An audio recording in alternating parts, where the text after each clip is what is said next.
What women and OSCE can do in our age of populism to change it for better? Every reality we live is first an imagination at the beginning, an idea to be transformed in life on a daily basis. This is what political parties do. We, men and women, politicians, we are dream builders and reality producers. And to stay fit, with the ability to change and adopt, political parties must never stop building dreams and produce reality based on their dreams. If they stop doing it, they die. You cannot survive as a political party without ideas you carry on as an offer and as a dream to voters.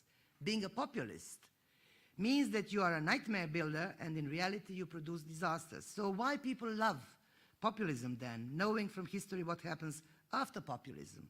It is sweet and seductive. It feeds low passion within people. It uses propaganda to make you sure that your dream is actually already fulfilled.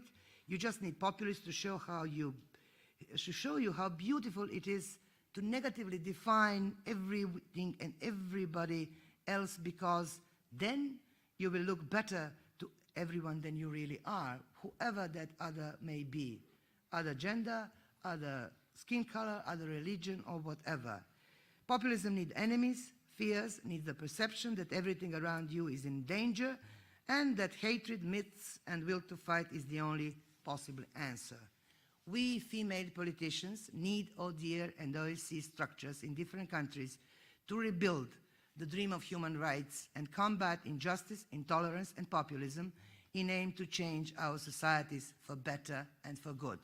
I want to see the world, I want to build a world where people will not try to shake hands with their fists because it's not possible. Thank you.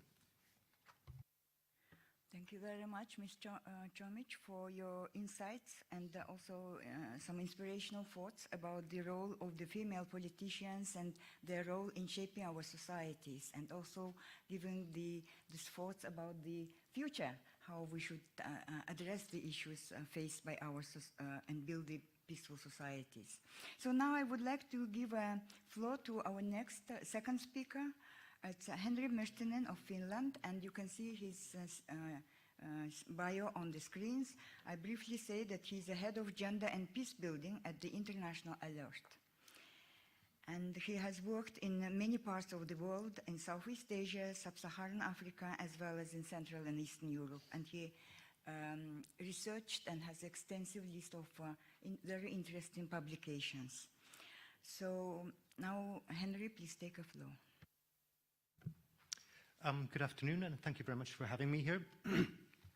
In my presentation, I will focus on approaches to preventing gender-based violence, domestic violence, and intimate partner violence, both in times of peace and conflict and crisis. And basically, the argument I will make is that effective work on both responses to these forms of violence and to prevention of these forms of violence require a comprehensive approach. And I'll get to what I mean with that comprehensive approach in a moment. But I think what is really important in this kind of work is to look at both the needs and vulnerabilities of victims of gender-based violence, domestic violence, intimate partner violence, and of potential victims, but also importantly look at the perpetrators and what's driving the perpetrators and what are some of the root causes that enable this kind of violence to happen.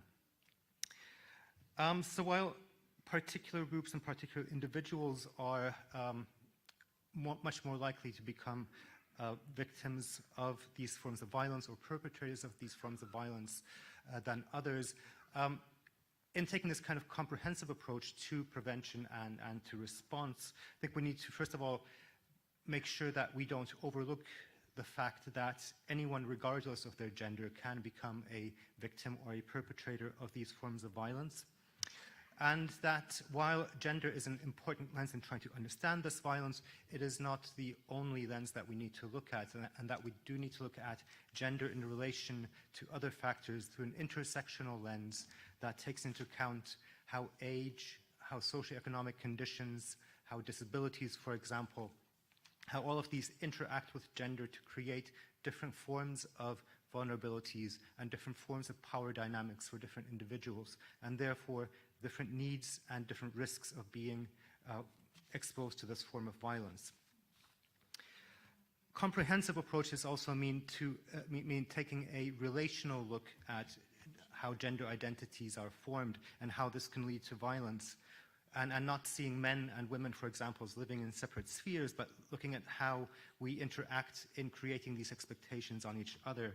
And an example of that, for example, is husbands' controlling and violent behavior towards their spouses is not just based on what they themselves as men think that they have to do in a relationship, but it's also based on the expectations of other men around them, their peers, their fathers, their brothers, their uncles, but also of their mothers and other women around them. And we do need to understand how these kinds of dynamics can play into violent behavior and controlling behavior.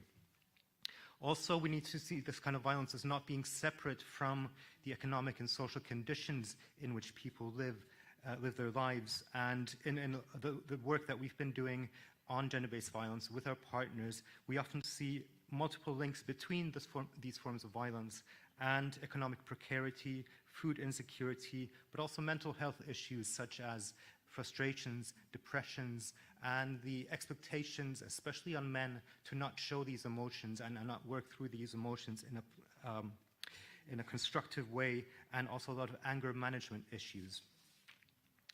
So therefore, successful work on preventing these forms of violence and responding to these forms of violence must take this comprehensive look at gender dynamics and gender drivers and understanding how survivors have particular needs and how perpetrators might be in particular situations that drive them to perpetrate violence, and understanding that the line between perpetrators and victims is not always clear-cut.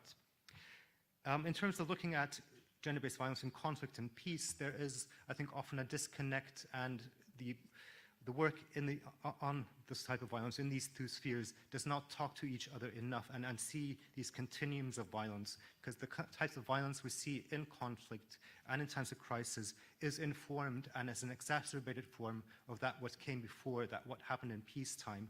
And what happens during conflict, what happens during war, will also have impacts in the post-conflict situation, in the peace situation. Moving on to then some of the new forms of gender-based violence that we're seeing and evolving and which are quite problematic and worrying is the increasing rise of online and internet-based misogyny, mobbing, trolling. A lot of it then at times then also moving from words and internet chat rooms into reality and into misogynistic violence in real life. And we've had some horrific cases over the past few years in for example, the mass shootings in Toronto, the shootings in Imatra in Finland, or the killing of Joe Cox, the Member of Parliament in the UK, where also misogynistic drivers were clearly playing a role. But to end this somewhat bleak presentation, perhaps on a more positive note, across the region we're also seeing very interesting, very innovative approaches to working on preventing these forms of violence. For example, you have various sort of what is called Budi Mushko, Become a Man or Be a Man clubs across various countries in the Western Balkans who have been working with young men on changing negative behavior, violent behavior, toxic masculinities, and being very successful at that. Or then also some of the work that we've been doing with our partners in Tajikistan, and an approach that has been gaining increasing traction, of working with families at risk of violent gender dynamics in terms of changing those power dynamics, changing those attitudes that drive these violences, the behavioral change that's needed, but also understanding that in order to make that sustainable, there's a need for economic empowerment, for livelihoods improvement, and break these links between the socioeconomic conditions and drivers and the gendered norms that allow for these types of violence to happen. Thank you very much. Thank you very much, Mr. Mehtinen, for your very interesting introduction on the topic of how do we tackle this pervasive epidemic of violence against women and gender-based violence against women. But also I'm pleased to hear that there are some success stories and innovations, and how do we tackle the new and emerging forms of violence as well. So with this note, I think we are also happy to to give a floor to speakers who signed up, and also to probably to share their experiences and to say what are being achieved by your organizations and in your countries, participating states in these areas of addressing gender inequalities and preventing violence against women. So we would like to now to start with the speakers on the list, and the speaking time is limited to 3 minutes. The order of previous, current, and next speaker is displayed on the screen, so you can be prepared for your intervention. I would like just to remind to you that to keep the comments brief and to the point, and preferably if you could start with your recommendations first, then it will be better to discuss what you want in the given the time limitations. Of course, we would like you to be constructive in your criticism, and also if you have a longer statements, please give them to the document distribution center so that could be distributed to all participants. So that is, I think, what I wanted to inform you before we start our speeches. Now I will give a floor to Ukraine, please. Thank you, Madam Moderator. I am the Deputy Minister for Social Policy of Ukraine.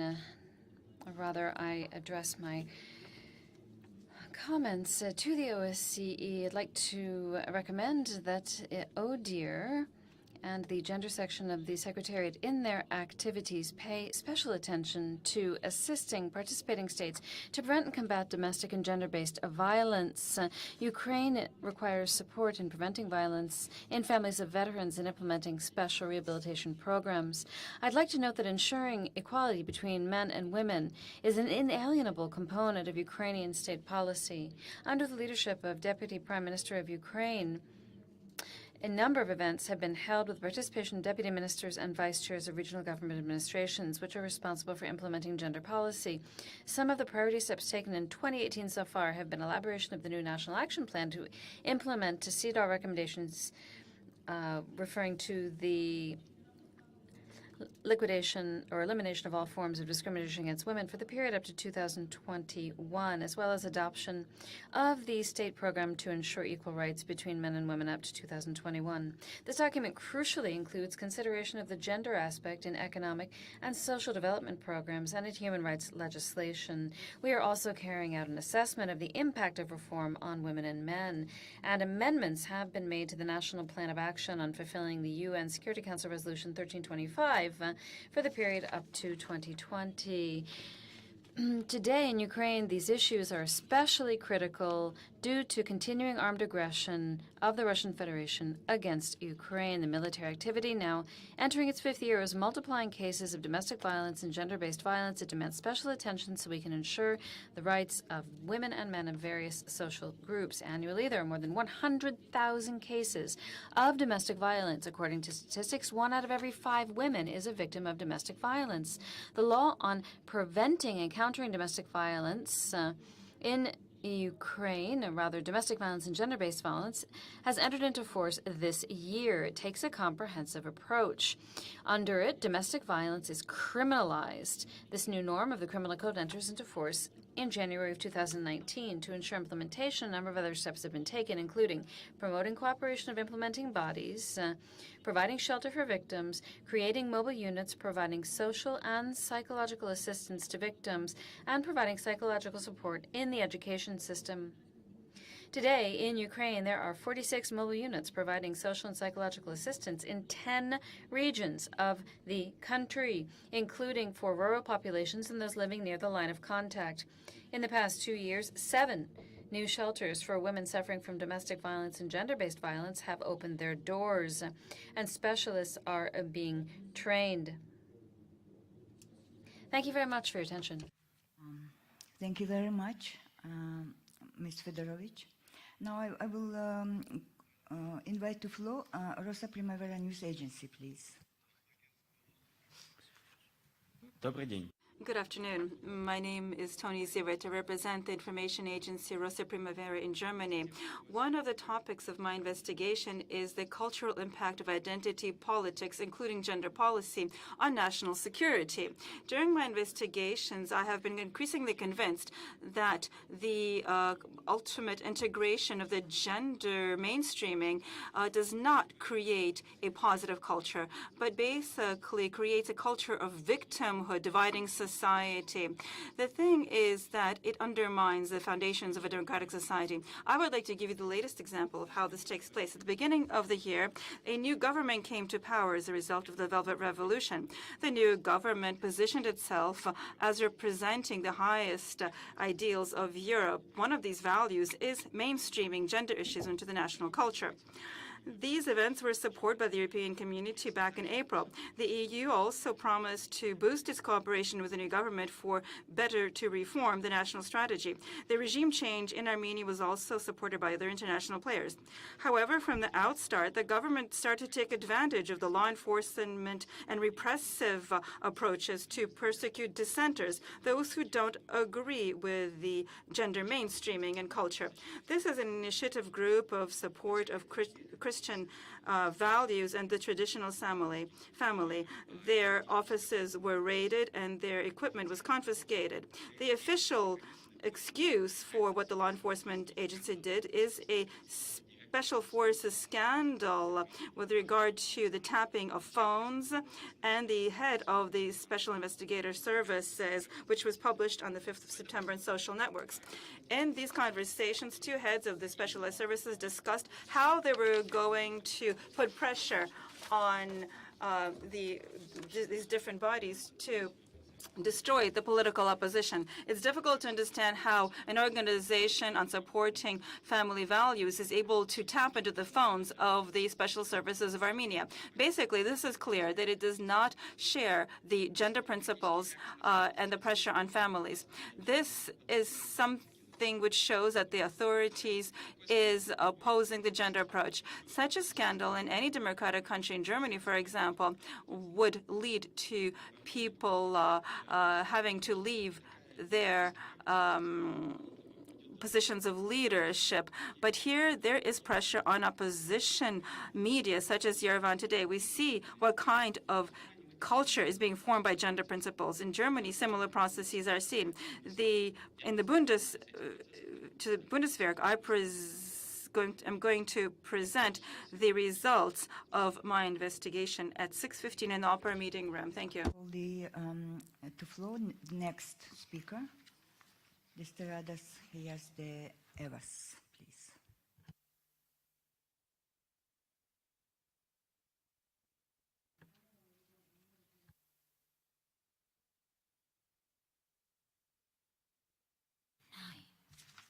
Buenas tardes. En España. Good afternoon, everyone. In Spain, the 1996 law on the protection of minors provides all decisional power to the public administration and social services, saying that in its preamble it is in keeping with international treaties. The fact is that the term distress is used in order to render it obligatory for the public authorities to investigate facts in order to correct the situation and to intervene through social services. But in fact, what happens is that many children are taken away from their families. These children are transformed into a kind of merchandise, and there are falsified and manipulated reports. A child is representative of 3,000 to 9,000 euros per month, and this leaves mothers in a situation in which they lack any defense. These children are ripped from the arms of their mothers in order to be put into custody in centers for minors, and often are exposed to those who were previously condemned for sexual abuse against minors. Mothers are forced to have supervised visits with places known as meeting points, and this is a social and psychological form of distress for mothers and for children. These mothers are cataloged as bad mothers and have to navigate a difficult institutional labyrinth. And they are accused of having mental health issues. 300 children were robbed from their mothers during the era of Franco, and there is little transparency with respect to numbers today, with respect to the legalized crime to which I refer. These are poor people without financial resources, and there's no explanation provided. Why is the current Minister of Justice not asked about this?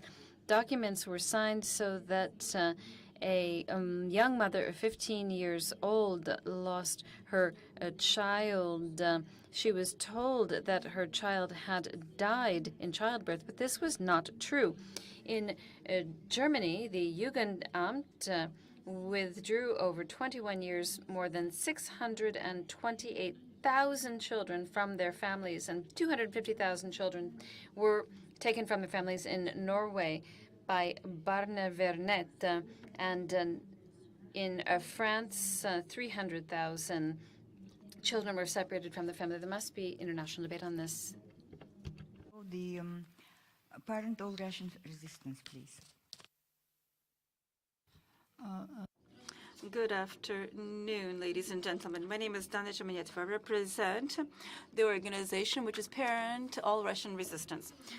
I would like to talk about the risks that states may face if they maintain gender issues. We said here that for the states it's important to mainstream gender issues. What's quite surprising is that this necessity is never really debated with regard to the pros and cons of the impacts or consequences of the gender policies. But the negative impact of these approaches do exist, and they are quite significant. We would like to share them with you. Firstly, the documents that regulate the implementation of gender approaches says that for countries to successfully implement the gender policies, they need to establish oversight by civil society and institutes and government authorities. This control should, to a greater extent, be based by NGOs, specifically women's NGOs that combat for gender equality.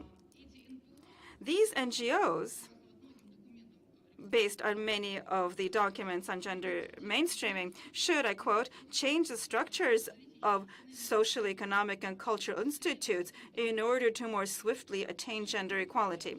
The documents also say that NGOs should control the national laws, amendments, and budget spending. It also says that these NGOs should cooperate closely and even be financed by international structures. The question is, who says that these NGOs, that, by the way, should also control security services? It says so in the document about gender equality. That these NGOs, who says that these NGOs are going to be working for the benefit of their own country and not for the benefit of international donors or external or institutions who finance them. It also says even much more. These NGOs, it says, not only should control state institutions, but they could also take the place of some state institutions. Amongst the main forms of civil society organization in overseeing the security sector, and I quote, it says, presenting alternative sources of security and judicial services when the state cannot or will not do so, or when civil society has more opportunities to do so. Once again, question, why is gender mainstreaming accompanied by such a comprehensive external control over the life of the state? We don't understand why gender policy should be implemented by alternative sources with the support of external powers. But gender mainstreaming has become a useful way of meddling in states' life. Countries are forced to use gender mainstreaming to step on the path of totalitarianism. Thank you. I just have a little bit more. In the Istanbul Convention, it talks about the intimidation against people Huh? Please conclude your statement. In other words, this article says that threatening behavior is that something happened, a crime, but the person is going to be tried. I would like to call the next speaker, Human Rights for Women Dealing with Violence. Floor is yours. Thank you. Good afternoon, ladies and gentlemen, and the 57 member states, the OSCE representatives, and the Italian chairmanship. Thank you for your work here. My name is Rachel Frizecki. My work is Human Rights for Women Dealing with Violence as an independent researcher and advocate. For the last 20 years, I have worked directly one-to-one with women and their children dealing with the highest level of threat, ranging from domestic violence to rape, abduction, stalking, trafficking, and prevention of homicide. As well, I address policy and carry-through of the rule of law. Although I am currently focusing on the conditions in the state of Massachusetts, I've traveled across 20 U.S. states and have worked with women in danger in each state. I have been consistently speaking to the need for multilateral work among women's human rights defenders. In this room, issues of nation-states and human rights have been addressed.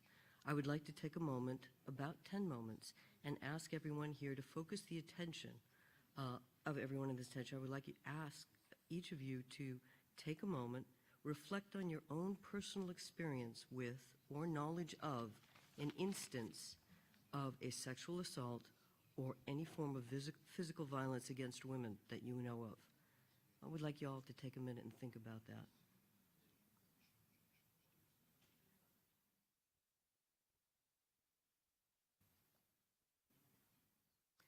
The issues cross all nations, all languages, all religions, and all political philosophies. I would like to urge the OSCE and the member states to renew your efforts. Each nation, culture, and religion has its own approach to a solution. There is no single answer. It is a universal problem. I would like to also close by reframing the issue. Women are not a minority. They're not a special interest group. They're half the population of the earth. Thank you for your attention. Thank you very much. The next on my list is United States of America. The floor is yours, sir. Thank you very much. The United States believes that advancing gender equality and empowering women and girls is essential for global peace, prosperity, and security. In this vein, the description by one of our introductory speakers earlier of women as agents of positive change especially resonated with me. The United States has a comprehensive global strategy for combating violence against women that focuses on both prevention and response. U.S. assistance supports local efforts to provide social services for both survivors and witnesses. It aims to improve the justice sector's response and helps foster the policy and legislative development essential to expanding the legal remedies, protections, and coordination needed for preventing, investigating, and prosecuting gender-based violence. As part of U.S. efforts to advance gender equality, the President signed into law the Women, Peace, and Security Act last October, which affirms the United States' commitment to expanding women's leadership on the issues of international peace and security. No country can afford to have women kept from advancing in the workplace because of sex discrimination and harassment. The United States urges all participating states to intensify our efforts to strengthen and implement laws aimed at preventing gender-based violence. We note that Kazakhstan, Tajikistan, Turkmenistan, Armenia, and Belarus still lack specific laws against sexual harassment, including in the workplace, and we are concerned that Russia has weakened protections against domestic violence. There have been some positive recent developments. The United States congratulates the Kyrgyzstani authorities for holding accountable those responsible for the death of 20-year-old Berlane Turdai-Kizi. Although bride kidnapping is illegal in Kyrgyzstan, the law is not always enforced. We also welcome a new law in France that allows for fines for harassment of women on the street or on public transportation, and outlaws taking photos under a person's clothes without their consent. Prostitution presents broad challenges to our efforts to promote gender equality. The vast majority of purchasers of commercial sex are men, and the vast majority of the purchased are women and girls. Prostituted women are all too often from minority groups suffering from a lack of access to economic and educational opportunities. 80 to 95% of prostituted women and girls report that they have suffered some form of sexual violence before entering prostitution, and prostitution perpetuates the attitudes of male dominance and misogyny that drive gender-based violence. We commend France for changing its law to criminalize the purchase of sex. Thank you. Thank you very much. I would like to invite to floor next speaker, United Kingdom, please. Thank you, Madam Moderator. I'm honoured to speak on behalf of the European Union and its member states, and the following states align with this statement: the former Yugoslav Republic of Macedonia, Montenegro, Albania, Liechtenstein, Moldova, Georgia, Andorra, and San Marino. Gender equality is at the core of the EU's values and is enshrined in its legal and political framework. It is an essential precondition for equitable and inclusive sustainable development, as well as for economic growth and prosperity and for achieving the Sustainable Development Goals. We remain committed to efforts to promote gender equality, as well as efforts to promote the empowerment of women and girls and their protection as a priority across all areas of work. In this respect, we welcome the sustained work of the OSCE Gender Section and ODIHR in mainstreaming gender across all 3 OSCE dimensions, as well as in the projects and activities of the field missions. Violence against women and girls is one of the most widespread, persistent and devastating human rights violations in the world. While a strong legislative framework is essential to tackle this, it's also imperative to address the social attitudes that underpin it. We welcome the efforts of the Italian chairperson in office to prioritise this issue, as demonstrated at the supplementary Human Dimension meeting on countering violence against women, Everyone's Responsibility, in July. We also welcome the introduction of legislation in Ukraine to criminalise domestic violence and the introduction of Bill C-75 in Canada, amending existing laws on domestic violence. We must increase female participation in decision-making. Despite women's critical contributions to conflict resolution and post-conflict stabilisation, their representation in formal processes continues to lag. We urge those states currently involved in conflict mediation to ensure that women take an active role in the development of peace settlements, in keeping with UNSCR 1325. Increasing female participation in the labour market will not only boost women's economic independence, it will also challenge outdated gender norms and boost economic growth for all. We welcome last year's Ministerial Council decision on promoting economic participation. However, across the EU and the OSCE more generally, we continue to see significant variations in pay between men and women. Given that digital and STEM occupations are the likely source of the highest job growth and earning potential in future years, increasing women's participation at all levels in these sectors is essential to redressing the gender pay gap and supporting women's economic empowerment. We must also ensure that all girls have access to at least 12 years of quality education in order to give them the same opportunities as boys. Our recommendations are to double efforts towards the achievement of gender equality, for states that have not yet done so to consider signing the Istanbul Convention that was mentioned earlier, to adopt an OSCE Action Plan on combating violence against women, to focus more concretely on implementation of women, peace and security, and elaborate the OSCE's gender marker systems. Thank you. A full version will be circulated. Okay, thank you very much. The next on the list is Union of Women of Russia. Please take a floor. Good afternoon, distinguished ladies and gentlemen. At this moment, as we discuss equal opportunities for men and women, Russia is hosting the second Eurasian Women's Forum, where representatives from 112 countries are also discussing topical issues of gender. In recent years in the Russian Federation, much has been done in this area. A number of important social programs are being implemented, which form the basis of the state's strategic plans. And first and foremost, this is the National Strategy of Action for Women up to the year 2022. Today in Russia, women make up more than half of the 146 million inhabitants. Women have equal electoral rights. Women participate in elections and are elected. Women are represented on an equal basis with men in all spheres of activity and in all professions. Women have a high level of education, and they lead in government and in business. The state has developed a number of anti-discrimination measures for the professional advancement of women. The state helps women to realize themselves in motherhood. Future mothers are provided with birth certificates, and they receive monthly benefits in connection with the birth of a child. In the regions, the construction of perinatal centers continues, and children between the ages of 3 to 7 are provided with kindergartens. In the period from 1990 to the present, maternal mortality has decreased by 78.8% in Russia, and the number of abortions has decreased by 26% over the past 5 years. Measures are being taken to combat violence against women. Approximately 60,000 women and more than 10,000 girls have been subjected to violence and receive assistance in crisis centers each year. This issue is dealt with actively by NGOs supported by grants from the Presidential Fund. More than 3,000 NGOs are women's public organizations, the largest of which is the Union of Women of Russia, which I represent.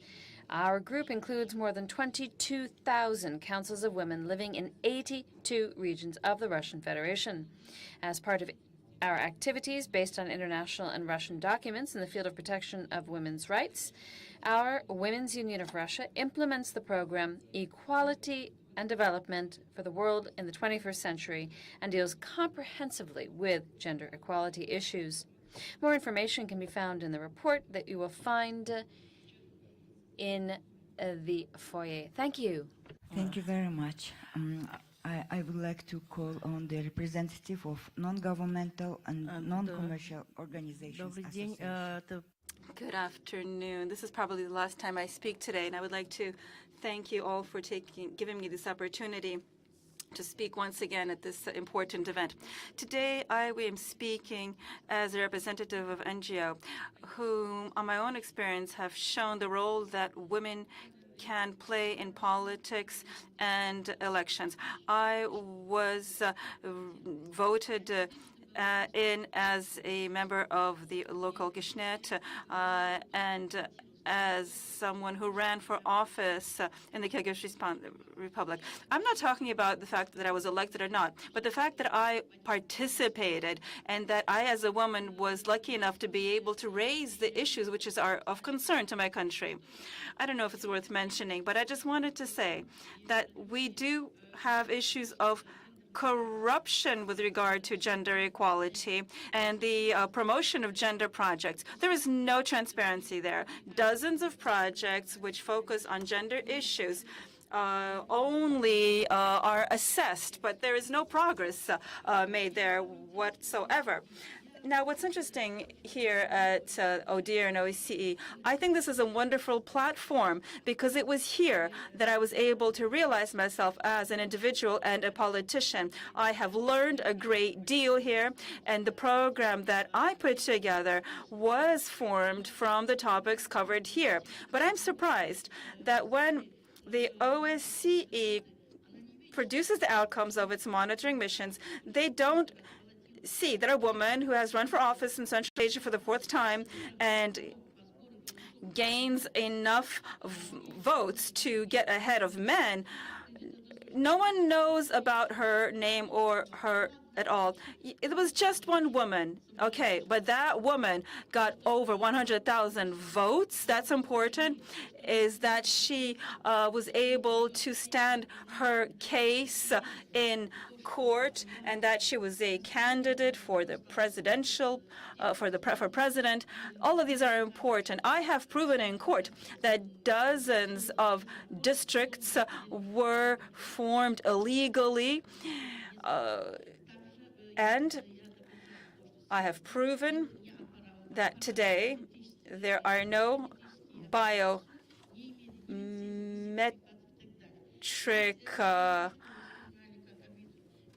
programs were also not approved by the courts. When I ran for office last time, I was facing the first governmental coup. I came to Parliament dressed in the national traditional dress, and people thought I was crazy. But why did I do this? Because dozens of jobs were created. Dozens of women were able to sew these dresses. Our examples would be important if people would discuss them more. I didn't want to talk about this today. I would like to call to next. Please distribute your statement through document. distribution center. So I would like to call the next speaker. Salute et miséricorde, please. The first speaker today told us that defending gender equality has nothing to do with the theory of gender. And it's possible to differentiate between the two. But we must recognize that today there are men today who legally become women. And so for gender equality defenders have to denounce the theory of gender, although this may seem to be a populist thing to do. National education, of course, represents a major challenge for really humane sex education, but also it may lead to perversion. Today, the World Health Organization, in its brochure called Standards for Sexual Education in Europe, advises, and I quote, to inform children from 0 to 4 years of age on the satisfaction linked to early childhood masturbation, the sensations linked to sexuality, and the mechanisms of human reproduction from 0 to 4 years of age. From 6 to 9 years of age, children should be informed on the basic knowledge with regard to contraception. From 9 to 12 years of age, on the symptoms of pregnancy, as if this were a disease. In all of these texts, there is no link made between love, family, and sexuality. Unfortunately, the Ministry of National Education in France had rushed to include this advice, as has been seen on the internet sites Canopy and Eduscol. The last one presents normal to have for sexual relations around 14 years of age and encourage it implicitly. Another one of these sites says that the anus is a sexual organ that needs to be dilated before penetration, especially using a sex toy. They teach transactional sex to young people. In other words, exchange of sex for money or other things. And also the principle of anal linguist says stimulating the anus with the mouth and tongue. I could continue this list, which is supposed to be educational, which is published under the Ministry of Education and Health. Everyone can realize that if this in any way promotes gender equality, that is because any morality or humanity will disappear at the same time. Clearly, this is neither a pertinent promotion of equality or any kind of self-control that should exist in love, but this criminal state which lead to the perversion of children and adults. My association demands that ODIHR should denounce these shameful advice presented by the WHO and any kind of other organization, Kinsey Institute, IPPF, or Syracuse promotes this pseudo-sexual liberation. They cannot be taken seriously. Time. So please, I will give a floor to next speaker. So Romania, take a floor, please. Thank you, Mrs. Moderator.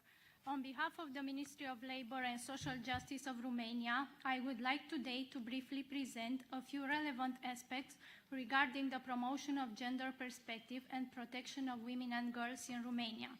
I would like to point out that for the government of Romania, the promotion of gender perspective and the protection of women and girls' rights are fundamental values of social democracy. From an institutional point of view, there is currently a stable governmental mechanism in Romania, the National Agency for Equal Opportunities Between Women and Men, ANES, whose mission in the field of promoting equal opportunities and combating domestic violence is perfectly attributed to a government program that for the first time includes a distinct chapter, Respect and Dignity for Women. From this perspective, Romania has made significant progress by joining a number of relevant programmatic documents and conventions, such as the CEDAW Convention, the Istanbul Convention, the EU Strategic Commitment on Gender Equality 2016-2019, Agenda 2030 for Sustainable Development through ODD 5. At the same time, in order to fully implement Istanbul Convention's provisions, a complex set of normative acts was approved in order to amend and complete the normative acts in force in the field. such as Law Number 178 from 2018, amending and completing Law Number 202 from 2002 on equal opportunities between women and men, which aims, in addition to regulating the equal opportunities expert profession, at introducing the concept of gender-based violence under the Istanbul Convention. In the same time, it regulates the general structure of the equal opportunities expert profession and its main responsibilities, introducing the possibility for public and private legal entities with more than 50 employees to assign tasks in the field of gender equality within the job description of an employee, or to employ a dedicated gender equality expert paid from the existing budget. Law Number 174 from 2018, amending the Law Number 217 from 2003 on preventing and combating domestic violence, which is the most important part of the regulations, which introduces the Provisional Protection Order, PPO, which is the key pillar of the new regulations as an effective means of emergency intervention in imminent danger situation, according to Article 52 of the Istanbul Convention. In light of the above, I take this opportunity to reiterate the commitment of the Romanian government to pursue the policies and measures needed to promote the principle of equal opportunities for women and men. Thank you. Time is out. Thank you. Let's distribute your statement through the distribution center. Now, I would like to invite Canada to take the floor, please. Thank you, Madam Moderator. I will begin with our recommendations for this session.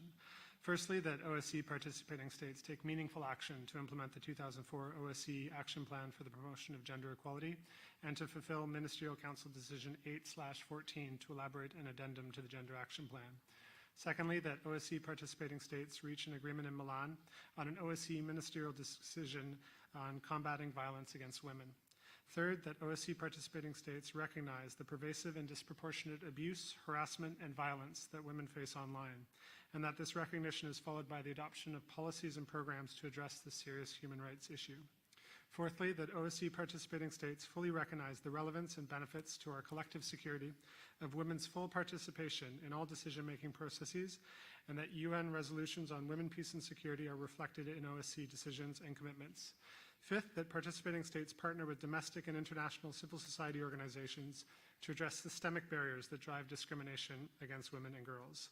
And finally, that ODIHR and the OSCE Gender Section solicit best practices from around the OSCE region and assist participating states in implementation of such best practices regarding women's equal participation in public and political life and eliminating violence against women. Moderator, Canada's view on the critical importance of gender equality, combating violence against women, and the priority we place upon the empowerment of women and girls are well known. In this short intervention, we would like to reiterate some key positions. Women's empowerment and full participation in leadership and decision-making processes are fundamental elements of democratic societies that are genuinely inclusive, representative, and sustainable. Women leaders can help break down the barriers that prevent women and girls from succeeding. In this regard, the empowerment of women and girls is essential to eliminate poverty, create lasting peace, and achieve sustainable development. Sexual violence in fragile and conflict-affected communities is a violation of the rights of women and girls and a barrier to peace and development. The participation of women in conflict prevention, conflict resolution, and post-conflict state building is essential for sustainable peace and for building more equal and stable societies. Women in positions of power, including parliamentarians, journalists, and human rights defenders, are disproportionately subjected to online violence and harassment. This threatens democracy and can limit the full participation and representation of women in political and civil life. Sexual and gender-based violence in the digital context is a serious human rights issue that must be addressed. Achieving gender equality does not rest with women and girls alone, however. Men and boys have a critical role to play in transforming unequal power relations and challenging social norms and gender stereotypes. Societal change cannot and will not be achieved by focusing on women and girls alone. Thank you very much for your time. Thank you very much. Now I would like to give a floor to next speaker. Switzerland, please take a floor. Thank you, Madam Moderator. Working towards gender equality and combating violence against women and girls should remain high on the OSCE agenda. It remains also high on Switzerland's national as well as foreign policy agenda. Violence against women and girls is occurring not only during war, in reconstruction and transition phases, but also in time of peace. All our countries are affected, and violence against women is a threat to the security of individuals and whole of society. It is the obligation of each participating state to fully address it in all its forms. We call upon all participating states to fully implement our OSCE commitments in that regard, and furthermore ratify and implement the Istanbul Convention. In Switzerland, the Istanbul Convention entered into force on 1st of April this year. Even if our existing legislation and federal and cantonal level meets most of the Convention's requirements, we will place increased focus on the improvement of the measures in places for the protection of victims and witnesses. Secondly, we do not only have to protect and support women and girls, we have to empower them. Enable women's economic empowerment, effective participation in all spheres of life, and promotion of sexual and reproductive health and rights. It is the best form of prevention. The recognition of women as actors rather than simply as survivors has to be at the center of our efforts and actions.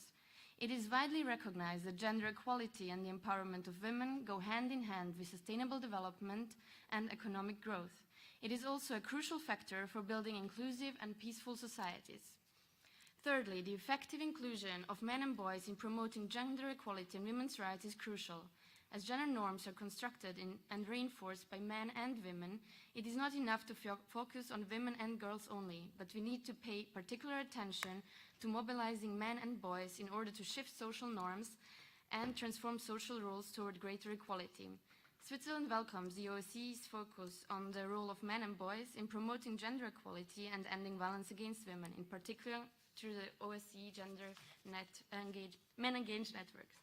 Madam Moderator, later this year, Switzerland will publish its 4th National Action Plan on the implementation of UN Security Council Resolution 1325.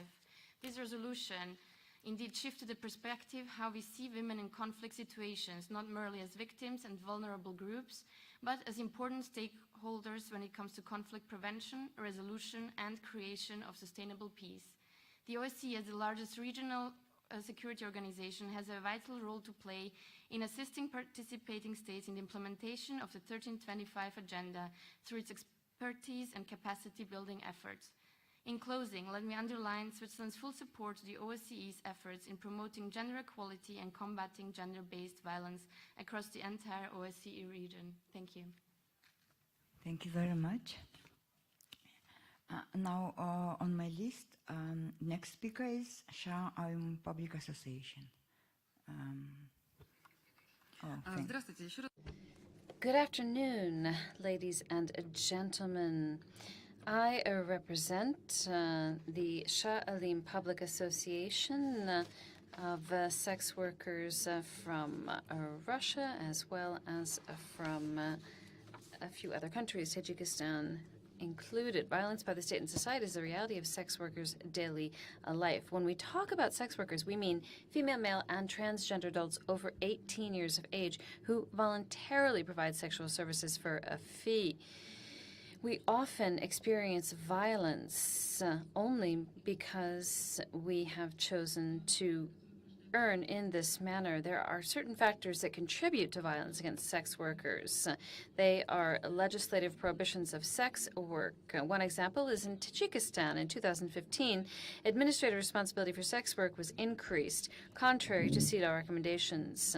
According to the new law, sex workers must pay a fine of $500 to $200 or suffer administrative arrest of up to 15 days. Another factor is law enforcement practices. In Kyrgyzstan, sex work is decriminalized. It's neither an administrative offense nor a crime. Nevertheless, police raids against sex workers are common practice. During these raids, sex workers are threatened, blackmailed, humiliated, and physically abused. Another factor is encouraging of actions by social movements that persecute sex workers. An example is in Russia, where there are several public organizations working jointly with the police to identify locations where sex workers work and to arrange illegal operations. This activity is presented as socially useful as a struggle for morality. These raids usually take place with the participation of the media. Sex workers are photographed and filmed without permission and degraded. Then these videos are posted online and broadcast. The fourth factor is a gender factor. Most sex workers are women, and they are shown as having a lower social status. Sex workers are perceived as criminals or as immoral people spreading infections and causing a lack of morals in society, or as victims of exploitation, unable to make decisions on their own. Guided by this, the state encourages violence against sex workers in law and in practice. Thus, we suffer intersecting forms of discrimination. Here are recommendations. We call on the governments of Kyrgyzstan, Russia, and Tajikistan to implement UN recommendations. 2. Decriminalize sex work, to terminate police raids and forcible testing for HIV and sexually transmitted infections, and to introduce mechanisms to monitor violence against sex workers by the police.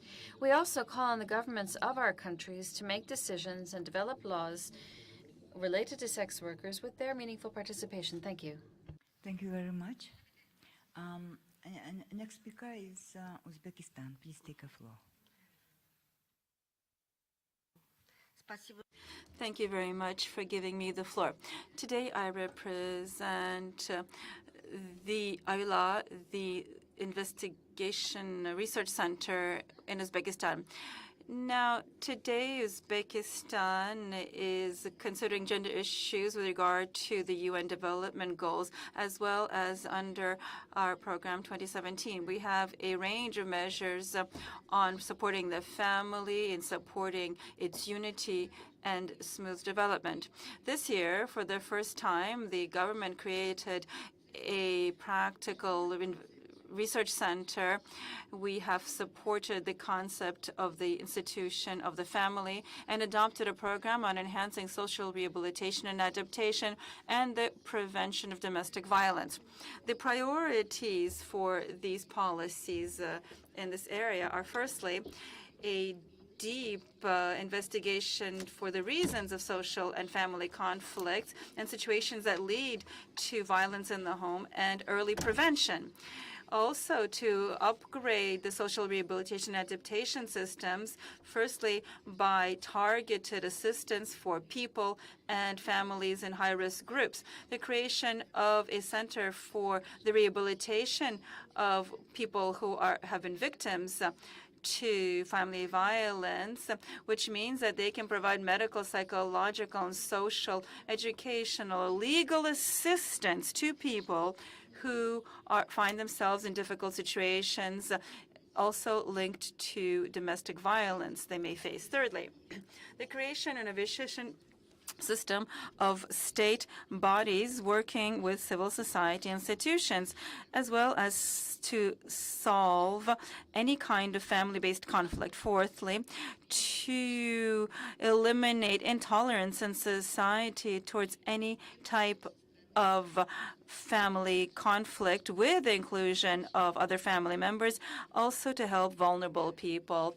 Fifthly, to raise legal knowledge and awareness in society, and also to improve family relations. And sixthly, to improve training for raising qualification psychologists, teachers, lawyers or judges working in family courts and other specialists working with the family.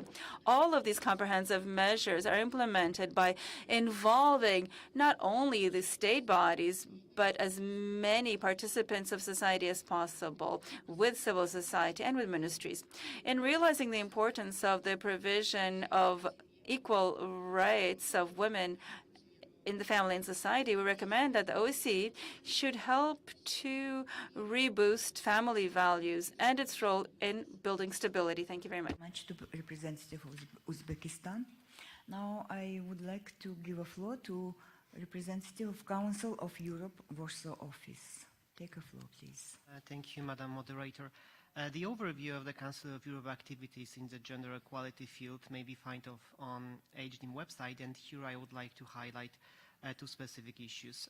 The first one is the Convention on Preventing and Combating Violence Against Women and Domestic Violence, known as Istanbul Convention. This is a unique and leading legal instrument which has made the prevention of violence against women an obligation for public authorities. The Council of Europe would like to take this opportunity to restate its full support for the aims of the Convention.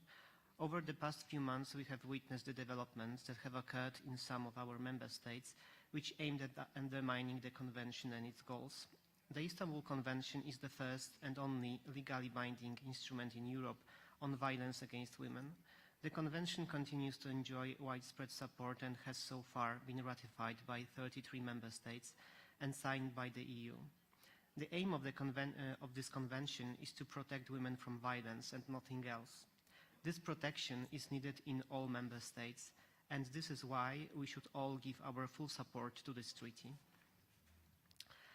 In March 2018, the Council of Europe adopted its second gender equality strategy for years 2018-2023.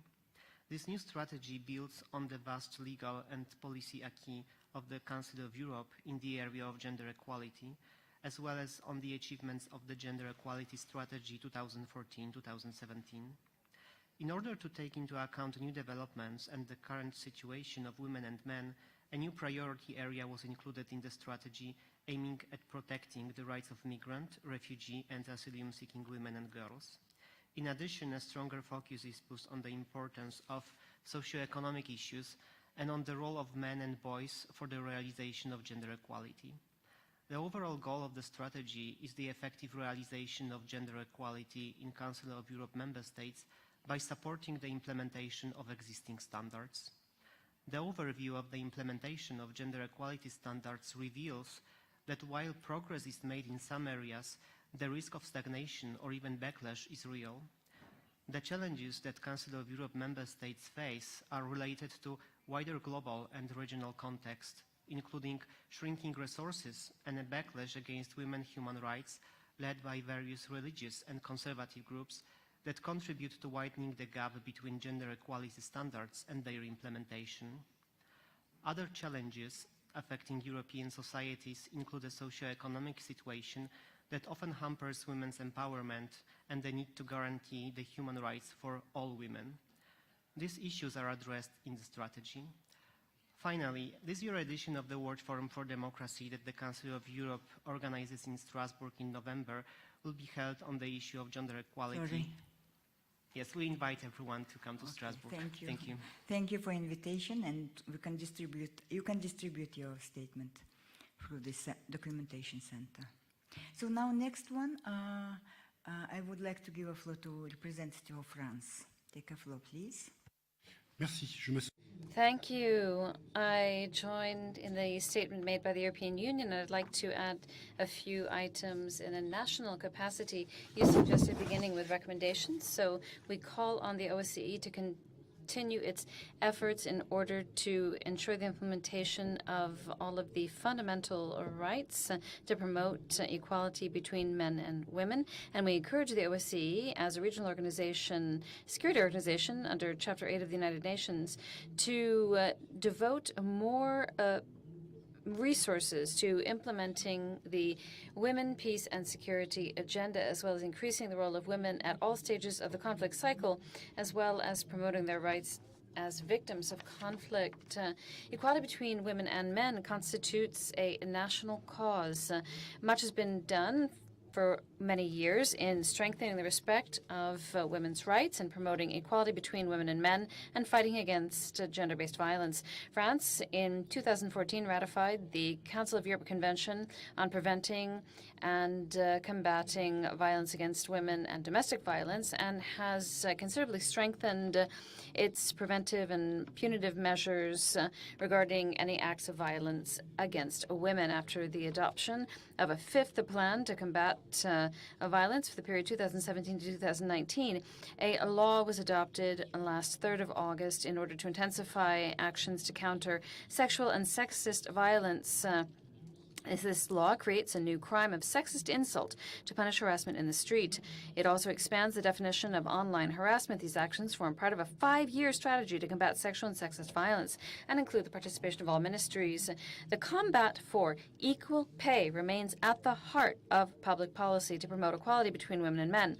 A plan for reducing the pay gap between women and men was announced on 8th January. It includes assistance and training for companies as well as punitive measures.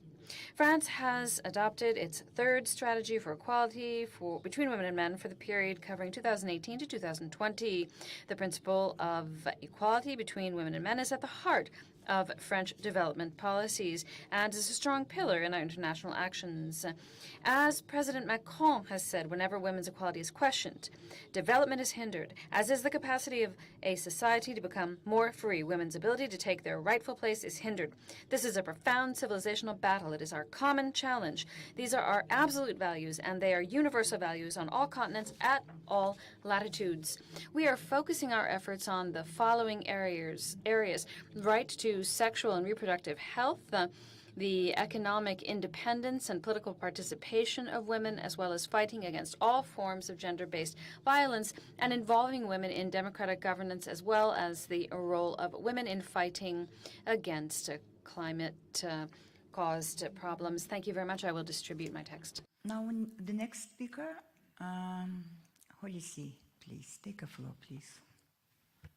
Madam Moderator, this year marks the 30th anniversary of the Apostolic Letter Mulieris Dignitatem, the seminal and inspiring document of Pope John Paul II dedicated to the dignity and vocation of women.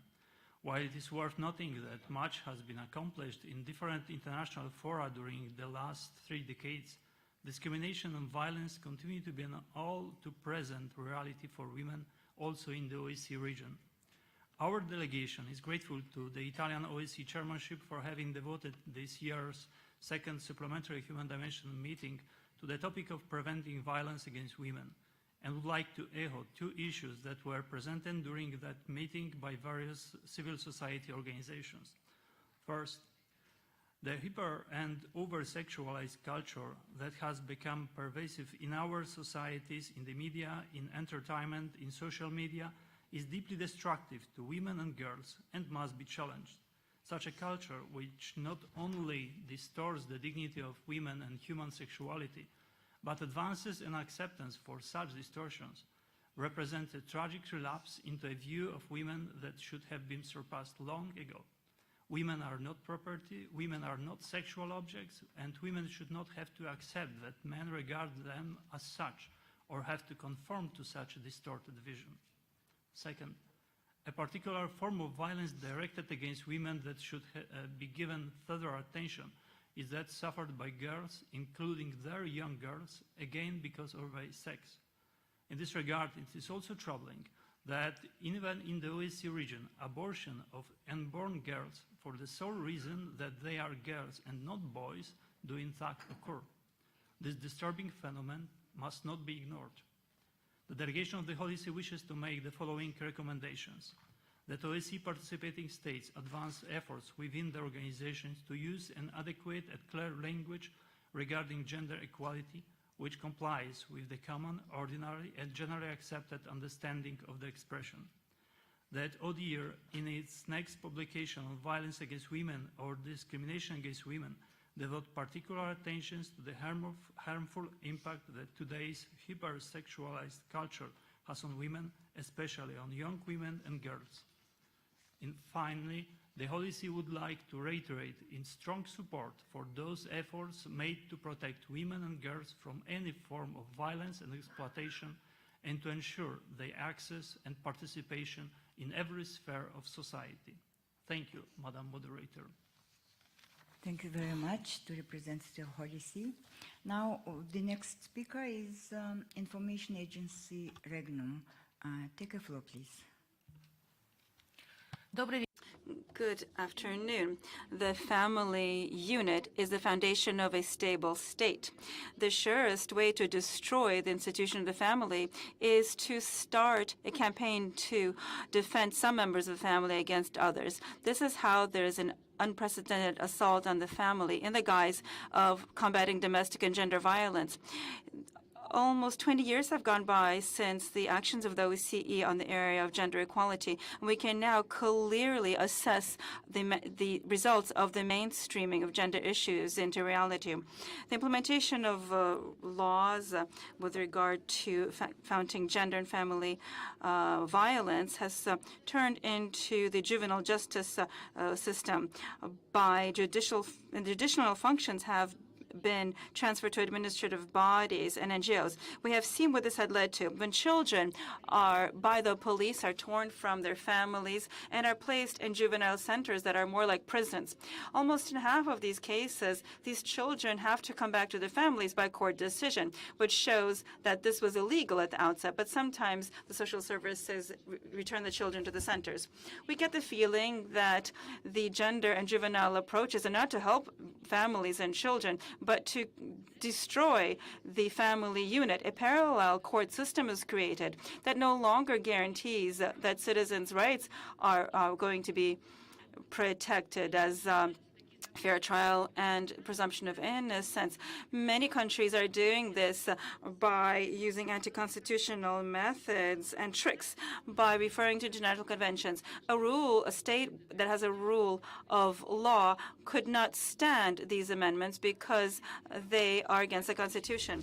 In Spain, on the 3rd of August, by Royal Decree 9/2018, without a public debate, there were amendments to the law of 1/2004 on a comprehensive approach against gender violence.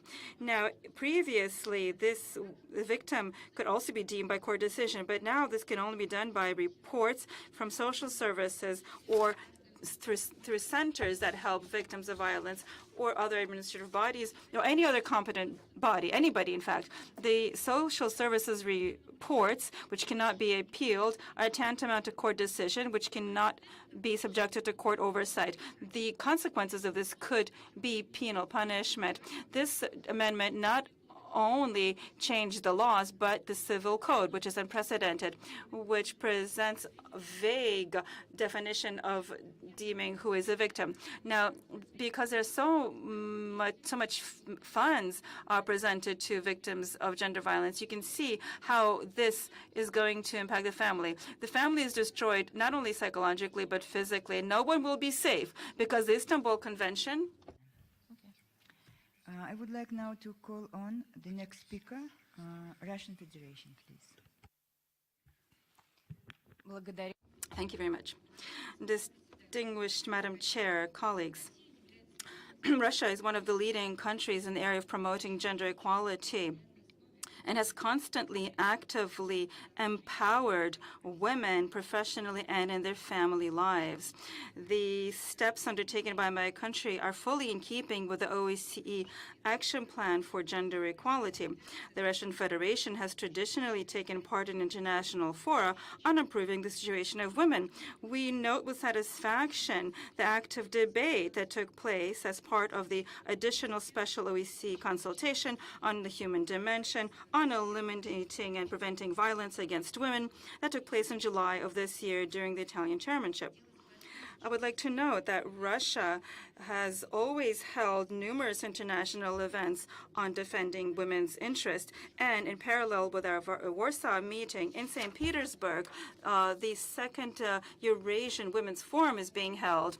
The aim of this high-level forum is to boost international cooperation to develop partnership and communications in seeking new solutions to empower women and to boost their role within the framework of Sustainable Development Goals. This is a unique platform that gives an opportunity to exchange views and build dialogue between Asia and Europe.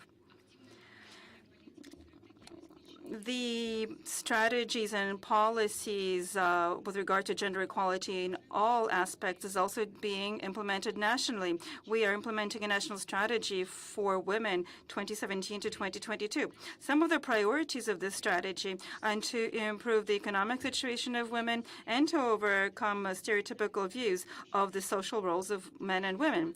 In 2018, the plan for the implementation, the first phase of the strategy was implemented that clearly sets out its mechanisms of implementation through international cooperation by looking at best practices in social and gender policies and providing more assistance to women who find themselves in difficult situations.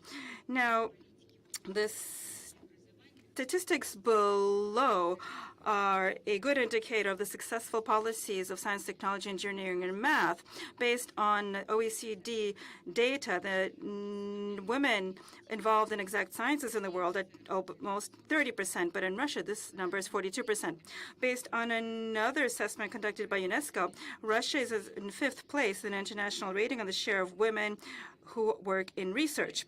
It is quite typical that in Russia, graduates of universities such as under economics, management, biotechnology, and math this year are made up mostly of women. Women are some of the most vulnerable people in society, are facing the jeopardized by sexual violence, as well as for the provision of their rights in the workplace. Full version of my text will be disseminated. Thank you. Большое спасибо вам. Thank you very much. Next speaker is delegation of Armenia. Floor is yours, please. Thank you, Madam Moderator. Promotion of equality between women and men and countering violence against women is a priority for my country. In the past period, Armenia registered further significant progress in the field of countering domestic violence. We signed Council of Europe Convention on Preventing and Combating Violence Against Women and Domestic Violence. Following active public discourse with participation of parliamentarians, civil society, women's organizations, the law on prevention of domestic violence, protection of victims of domestic violence, and restoration of family harmony was adopted. Both documents significantly enhance legal basis for protection of women and contribute to more effective work of law enforcement agencies. Another important priority is Women, Peace and Security agenda. We are currently in final stage of the work of Intergovernmental Working Group aimed at elaboration of a national action plan on implementation of the UN Security Council Resolution 1325. The action plan entails two important pillars: gender mainstreaming in security sector and empowerment of women affected by conflicts. We would like to extend our gratitude to the OSCE Gender Section for organizing a workshop on elaboration of a national action plan in Yerevan this March. The workshop brought together relevant government agencies and civil society and was very useful in raising awareness on best practices of elaboration of national action plans. Armenia cooperation program with the OSCE is aimed at ensuring continuity of programs of the OSCE office in Yerevan. One such project prioritized by my government is economic empowerment of women. We are grateful to all those countries who have pledged their political and financial support to women resource centers in Armenia. The center's activities to promote economic empowerment of women have a multiplying effect by contributing to their political participation. New government of Armenia is prioritizing involvement of women in decision-making processes. Number of appointments of women to high-level positions in government are a point to the case. Coming to recommendations, first we would like to stress the important role of the OSCE in promoting engagement of women residing in conflict areas, their representation and participation in various processes, including reconciliation, confidence building, or de-escalation.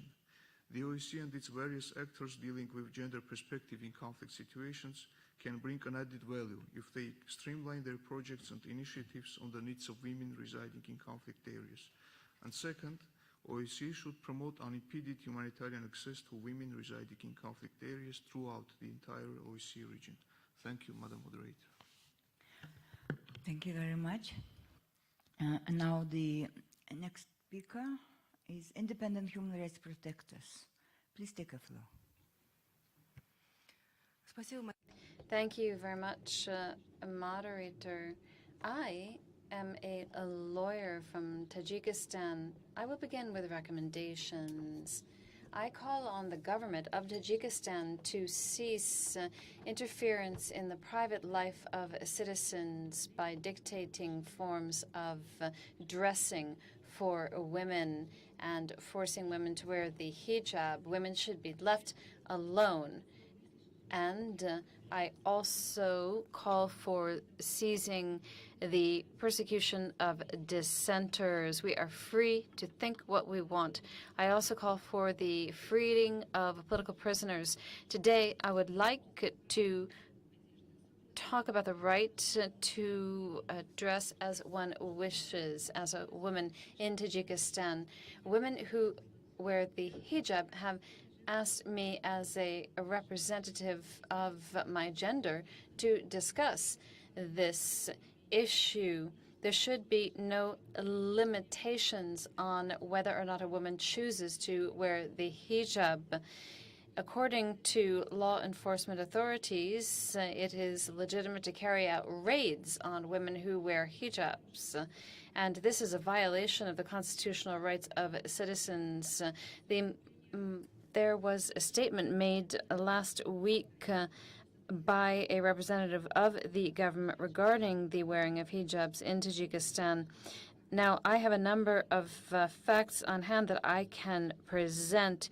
In 2018, in one of our cities, there was an employee of the Ministry of the Interior who exerted psychological pressure on a woman based on how she was dressed.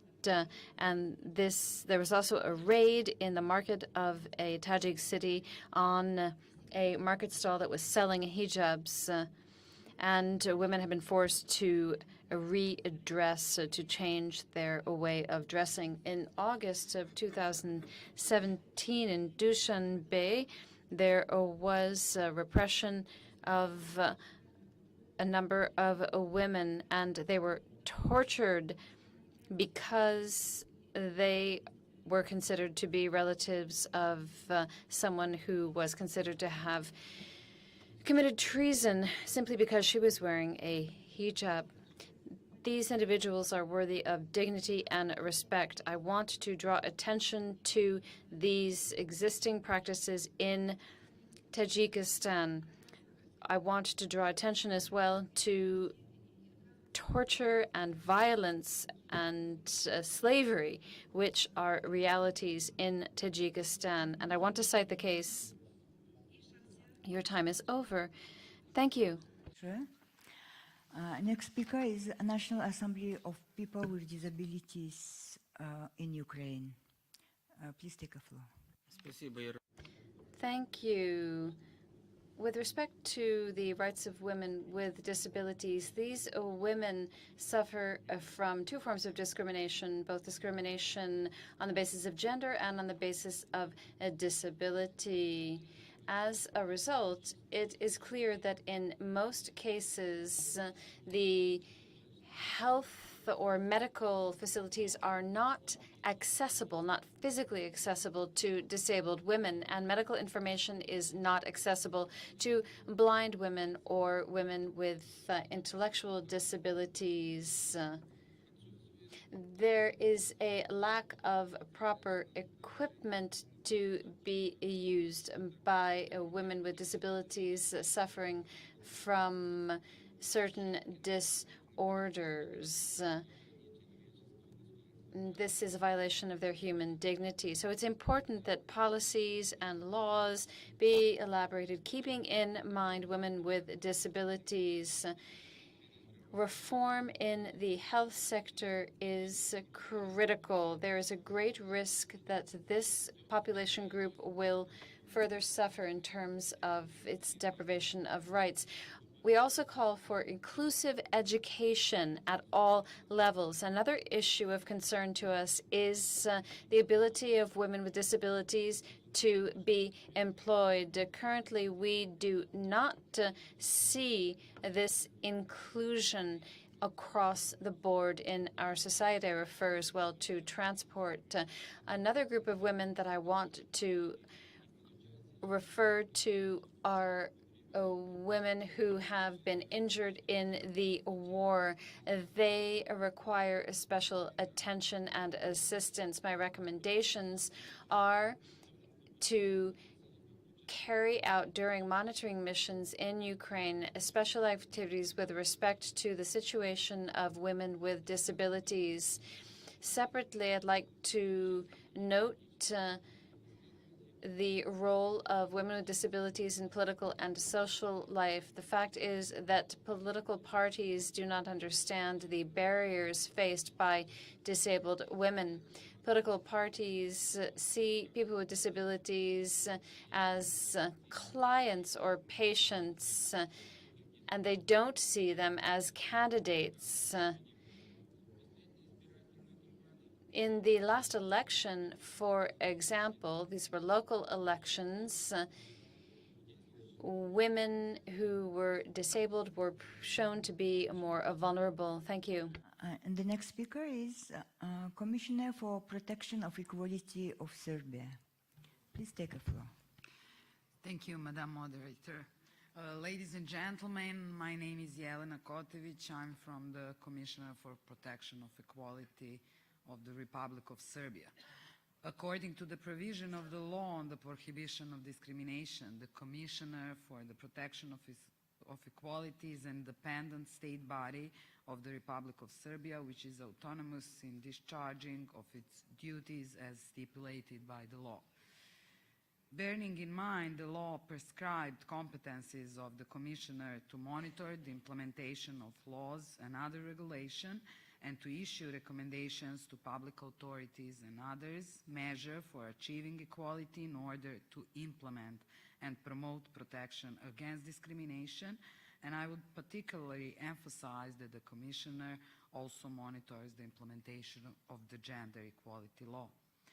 As I mentioned, in April 2017, the Commissioner issued to all local self-government units in the Republic of Serbia a recommendation containing measures for achieving equality and the separate questionnaires aimed at monitoring the implementation of the recommendation and the situation in the area of gender equality of local self-government units. Analysis of the obtained data showed that women in the political and public life of the Republic of Serbia are not sufficiently represented. In comparison to the positive developments at the Republic level, when reflecting on the regional and local level of the government, out of 169 local self-government units, only 12 have a woman as their mayor, which constitutes just 7.1%. In 2017, out of the total number of complaints submitted to the Commissioner, 11.2% were complaints based on gender, and women were, for the most part, compliance. Finally, I would like to point out that the percentage of Commissioners' recommendations that were acted upon is very high, approximately 90%. Regardless of the geographical distance, I'm sure that all participants of this conference will give their contribution geared towards strengthening equity and full respect for human rights. Thank you. Very much to representative of the National Human Rights Institution. Now I would like to give a floor to representative of Serbia, please. Thank you, Madam Chair. We had heard so far representative of our parliament, representative of independent body, and I'm coming from the Commissioner, a coordination body for gender equality, which has been founded by the Serbian government in the continuous effort to advance gender equality as a prerequisite for sustainable development, peace and security, and to ensure equal opportunities for women and men and to leave no one behind. All that commitment is visible through establishment of all these bodies, but also as the head of this coordination body is the Deputy Prime Minister and Minister of Construction, Transportation and Infrastructure, which is a high political commitment on Serbia to advance the issue. We are implementing National Strategy for Gender Equality 2016-2020 and its first action plan, and clearly we have achieved a high political representation of women in parliament and in decision making. We have a prime minister, which is woman, deputy prime minister woman, woman president of the National Assembly, governess of the National Bank of Serbia. We have a president of Constitutional Court, which is woman. In parliament, we have almost 35% women. But obviously, this is just the first step forward. On the local level, we need to improve. And obviously, numbers are not enough. This is just a quantitative indicator, but we need to move forward. With that in mind, we have mainstream gender into our national budget in a systematic and sustainable manner in 2015. That was also backed by the high political backing of the Deputy Prime Minister office and the Minister of Finance. Only through that, through mainstreaming gender in budget, we can achieve true gender equality. By 2020, all budgetary users ought to have gender-responsive budgets. So far, we have trained 900 public servants in GRB, and next year we will have 40 institutions at national level and 18 at provincial level that will have gender-responsive budgets. We are calculating our gender equality index for the second time as the first state outside European Union that has done so. We are drafting a new law on gender equality in order to advance gender equality in Serbia and in order to further strengthen our gender equality mechanisms at all levels and to ensure their sustainability. We are using IPA funds, a great gender component, in order to advance gender equality and also implementing integrated response to violence against women project, which is actually aiming to strengthen institutional framework and effective response to violence. We have submitted our first report on Istanbul Convention implementation, and Serbia is one of 10 European countries that have ratified the Istanbul Convention in 2013. We have adopted a new law on combating family violence, and Sorry, we I have are... to interrupt you. Yes. Please distribute your full statement through the document there are center. recommendations for the OSCE. Thank you. I would like to remind you that or recommend that the recommendations, if you start your statements with the recommendations, then you will have the full time to tell them, inform the plenary session. So with this, I would like to give the floor to next speaker. It's to representative of Spain. Take a floor, please. Thank you. Spain fully agrees with the declaration read out by the member of the European Union. At the same time, we also would like to make a statement in our national capacity. Spain is actively working to promote gender equality and to combat gender violence. These are two top priorities of Spain's foreign policy. Now, this commitment is reflected by our active participation in the OSCE, in the European Union, or the United Nations, through our support for the work of the special rapporteurs. We actively are involved in drafting resolutions and debating this issue. We were one of the first countries to ratify the Istanbul Convention that sets out to combat violence against women and to provide assistance to victims. Spain wants to promote the Women, Peace and Security agenda, since the efficient and effective participation of women in all conflict resolution phases are necessary for sustainable peace and to eliminate any kind of pre-existing conditions against women. This is also a very important pillar in the establishment of this agenda, and we support all promotion of this agenda. Agenda 2330, Resolution 2331, through our special representative, and supporting the call to action of the EU. I would like to talk about our national progress made in our country. For the first time, we have a government made up by a majority of women, 11 ministers, and 6 men. The commitment of Spain is also contained in our laws. We adopted a law on the true equality between men and women in 2007. We also have the second action plan for women's security and peace in 2017, the most current plan against gender-based violence. A great deal still needs to be done for men and women to earn the same wage. We are currently elaborating new actions, for example, the strategy plan for equal opportunity 2018-2020, combating sexual exploitation of girls and women, and elaborating a law to combat the working gap between men and women. We now would like to promote training, education, and to make sure more women are present in science and technology. All of this clearly indicates that irreversible change must take place. For this, all states, participants of the OSCE, must make an effort for a more equal and democratic society. Thank you very much to Spain. Now the next is representative of Slovenia. Please do take. Madam Moderator, Slovenia aligns itself with the EU statement. Gender equality and empowerment of women are high on the Slovenia political agenda.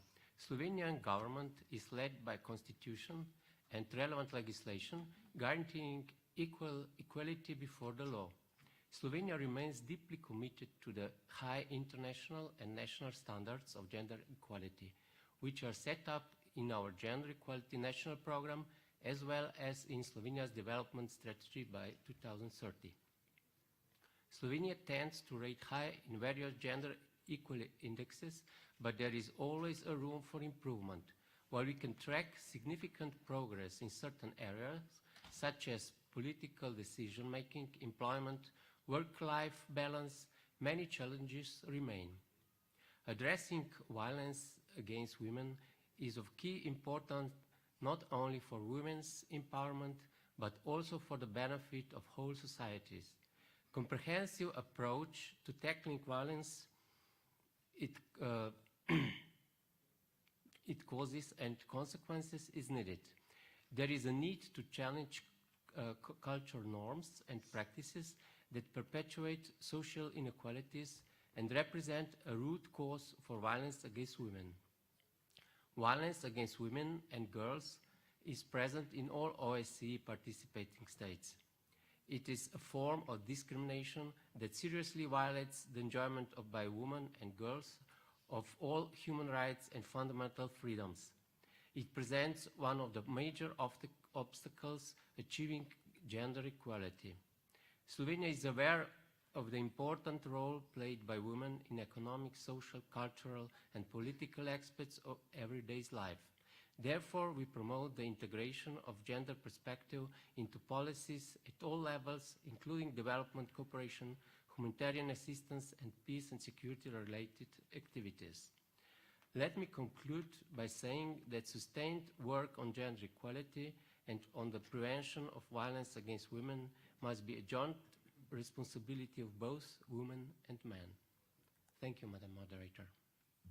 Thank you very much. Now the next on the list is NHRI, Office of the Commissioner for Human Rights Protection of Poland. Please take a floor. Thank you, Madam Moderator.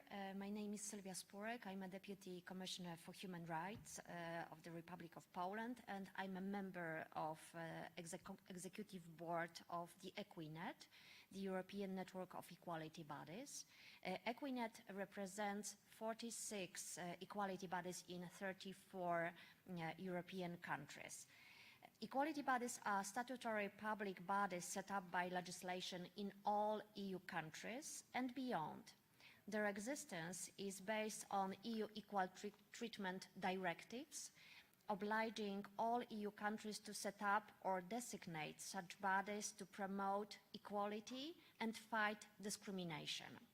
In all EU countries, equality bodies are required to address the topic of gender equality.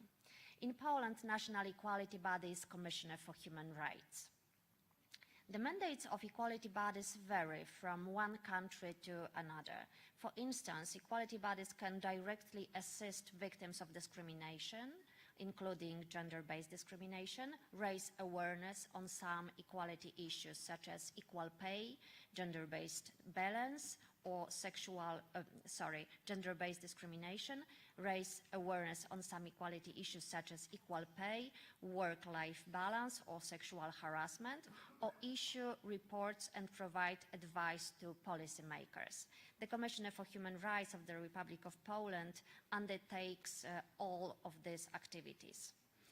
Analysis of the potential and achievements of equality bodies show that if they are given the necessary mandate, independence, and resources, they can be a highly effective tool in promoting equality and fighting discrimination on all grounds, including on gender. In general, equality bodies are crucial institutions to advance gender equality in Europe. To conclude, it's crucial for OSCE participating states to set up equality bodies in order to contribute to better promotion and protection of the rights of women and to tackle discrimination based on gender. It's also important to ensure that there are sufficient guarantees of national equality bodies for their independence and their effectiveness, including staff and financial resources, in line with standards set out by the European Commission and the Council of Europe. And last but not least, we all need to remember that the most drastic form of gender-based discrimination is gender-based violence, and we need to include fight with gender-based violence into the mandate on national equality bodies. Thank you very much. Thank you. Thank you very much to representative of NHRI of Poland. Now I would like to give a floor to Kazakhstan's feminist initiative Feminita. The floor is yours. Меня зовут My name is Gulzada Sirjan, and I represent the Kazakh feminist initiative, Feminita. In 2016 and 17, Feminita conducted Central Asia's largest scale ever study on the needs of lesbian, bisexual, and queer women in 16 cities of Kazakhstan with 228 respondents. Lesbian, bisexual, and queer women suffer double discrimination both as women and based on their sexual orientation and gender identity. The results showed that Kazakh lesbian, bisexual, and queer women experience a high level of discrimination and psychological and verbal, socioeconomic, and physical violence. On a daily basis, these women are ostracized, blackmailed, and outed by the police, as well as by colleagues, acquaintances, and friends. These women find themselves under house arrest or are forced to see psychologists or shamans. They are fired from their jobs due to sexual orientation and gender identity and treated with lesbophobia in the media and in speeches by state authorities. We are called sick, and people try to fire us from our jobs. Despite the experience of violence experienced, more than 70% of those responding had not taken any actions in order to try to achieve a justice or to punish those who were persecuting them. In this connection, I'd like to make recommendations to the Republic of Kazakhstan, which are reflected in our report observing the rights of lesbians, bisexual, and queer women in Kazakhstan. First, I recommend the drafting of detailed anti-discrimination legislation, which directly includes sexual orientation and gender identity in the list of prohibited bases for discrimination. Second, I recommend the establishment of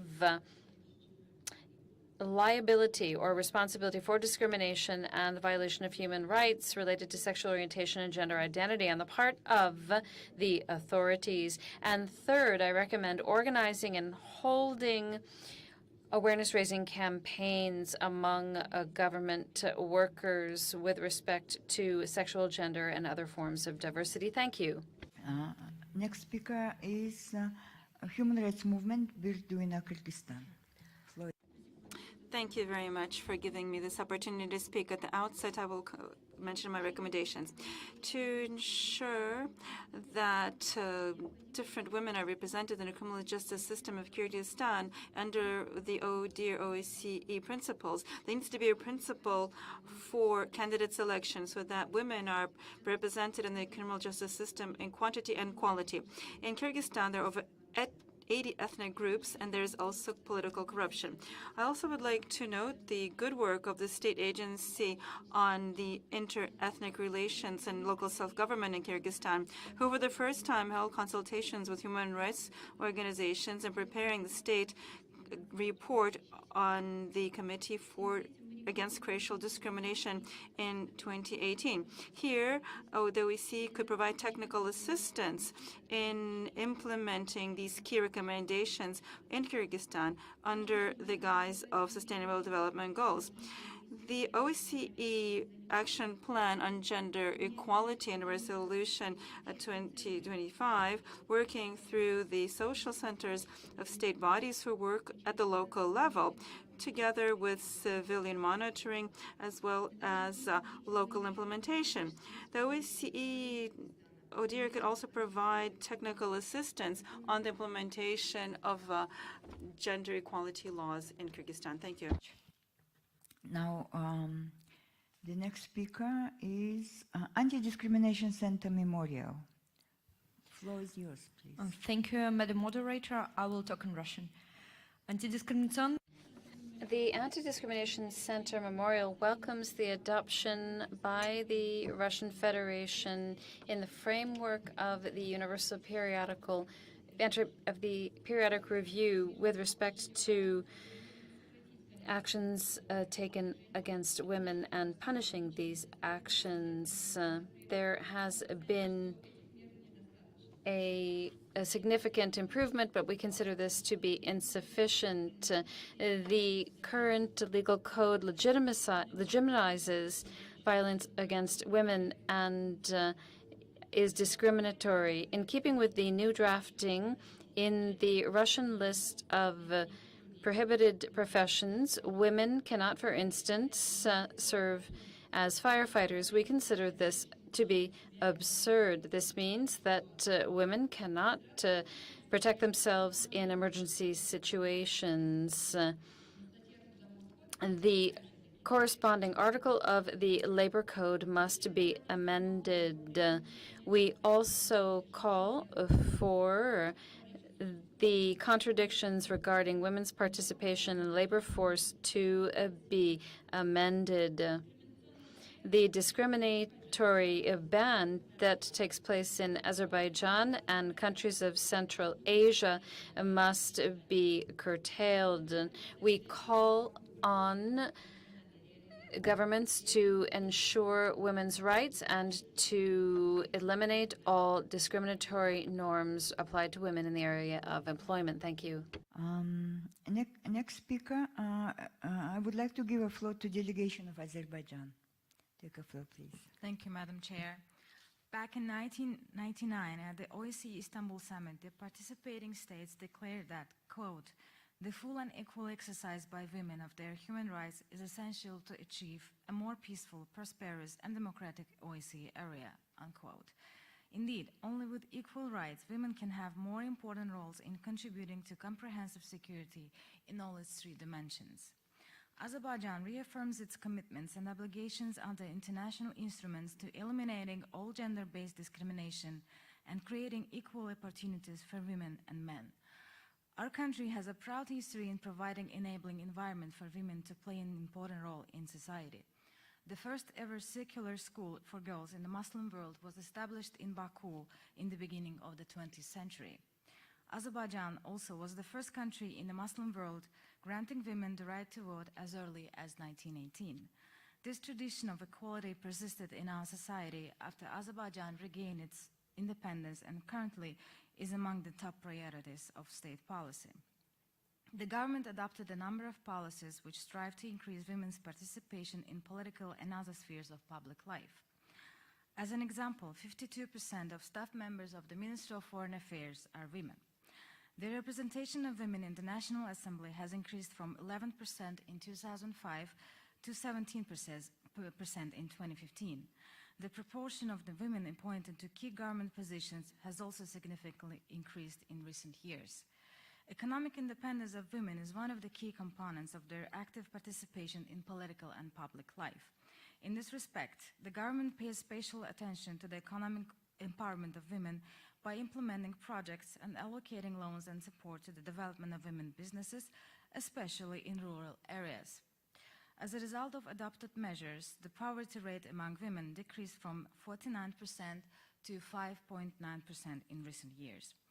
Azerbaijan, with close to 300,000 internally displaced and 156,000 refugee women, attaches particular importance to the protection of these vulnerable groups that have suffered the most as a result of ongoing conflict in our country, and allocates adequate resources to meet the needs of these groups, particularly through providing income-generating and education opportunities for them and their children.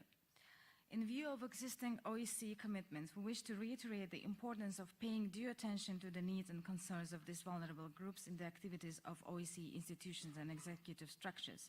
Finally, we do reiterate the value and implementation of the 2004 OSCE Action Plan and recognize the improvements made in this area since its adoption.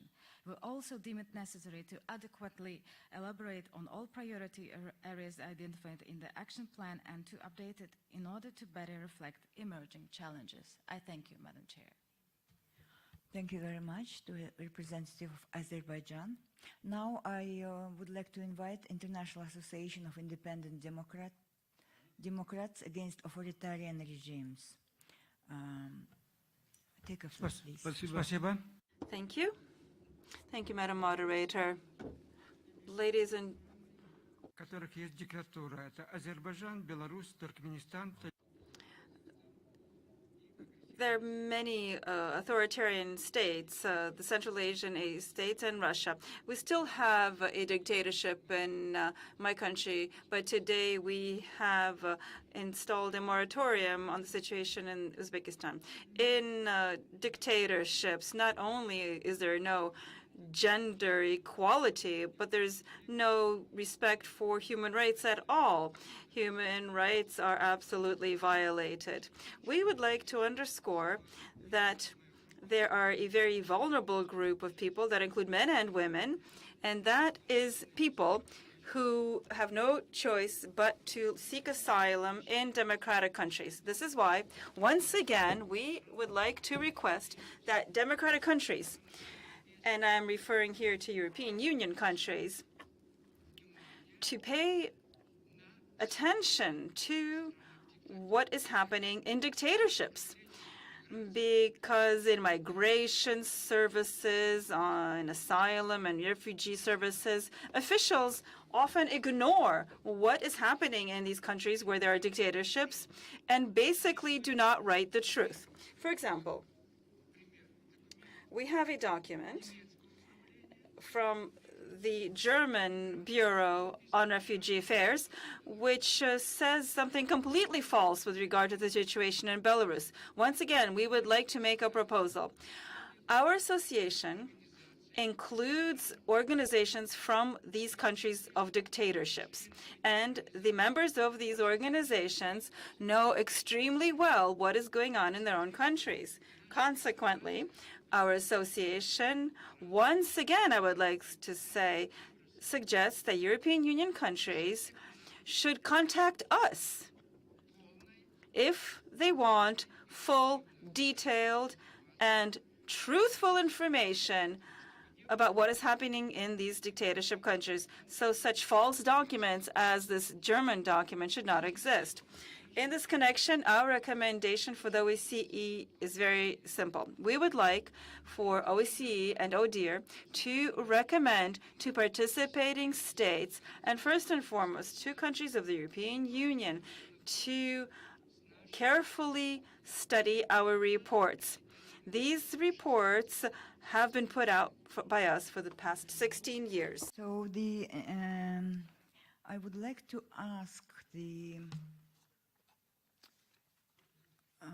audience here, Someone would like to still sign up for speakers list? You have a chance now. And also, is there any delegation which would like to exercise the right to reply? Kindly let us know. Now, I would like to move on the list of speakers. The next speaker,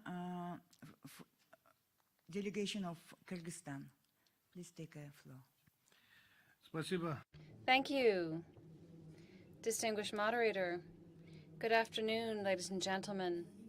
Kyrgyzstan has taken upon a number of commitments to ensure gender equality, ratifying the main international conventions on the rights of women, including the Convention on the Liquidation of All Forms of Discrimination Against Women, as well as the Beijing Plan of Action for Sustainable Development. We have adopted a number of laws in order to ensure gender equality and guarantee equal rights and opportunities to women in the Republic, as well as to protect women against all forms of violence. We have adopted and implemented a national program and national plan of action to achieve gender equality. And currently, we are working out a plan of action to ensure gender equality in coming years. And this is until the year 2020. With respect to improving our legislation in Kyrgyzstan, we became the first country in Central Asia of which the parliament provided government guarantees for equality between men and women. And we have amended our electoral legislation creating quotas. And so there is a requirement for the equal participation of women and men on lists of political parties. We have also amended our legislation so that mandates are also fulfilled by women candidates in the event a woman has to leave office. In order to resolve the issue of representativity of women, and in order to create gender equality, we have instituted a special plan which involves the formulation of special measures to ensure that no less than 30% of officials in the government are women. And we are also increasing possibilities to eliminate poverty and to ensure sustainable development and sustainable management. Let me also note that we have strengthened our state policy in the area of access to health services. We consider it vital to intensify efforts among OSCE participating states in the interest of ensuring gender equality. Equality between women and men must be ensured by comprehensive measures. Your time is up. Thank you. Please distribute your speech through the documented system. Okay, next on my list is Kyrgyz National University. Take a floor, please. Thank you very much, Madam Moderator. My name is Murmur Zvatov of the Kyrgyz National University. Currently in Kyrgyzstan, we are elaborating legal and standard documents, but in spite of the very well-developed gender legislation in the country, gender equality is still problematic. The political participation of women is quite low. In 2005, the parliamentarians were all men, for example. In 2010, there were some modest changes. The executive bodies have also seen a drop in the number of women, especially in decision-making roles with any kind of political clout. On the 1st of January of 2017, the share of women in political roles was 27%. The number of women in local authorities is also quite low, only 4%. In Bishkek and Ush, there are no women at all in high-level political positions. Over 44 amongst most of the local regional heads, there are no women, and there are only 14 at the local level.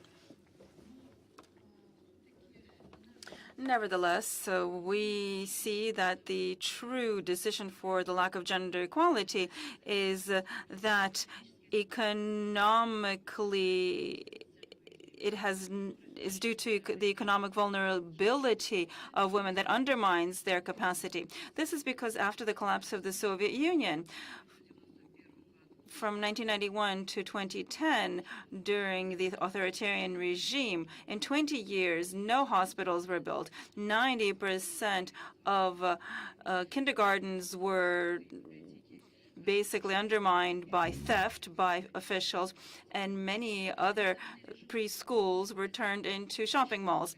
Now, basically, people just got rich and strengthened their kleptocracy. Human rights suffered, property were seized, and the right to life was undermined. In Kyrgyzstan, very profound conflicts took place, and a major social rift took place twice.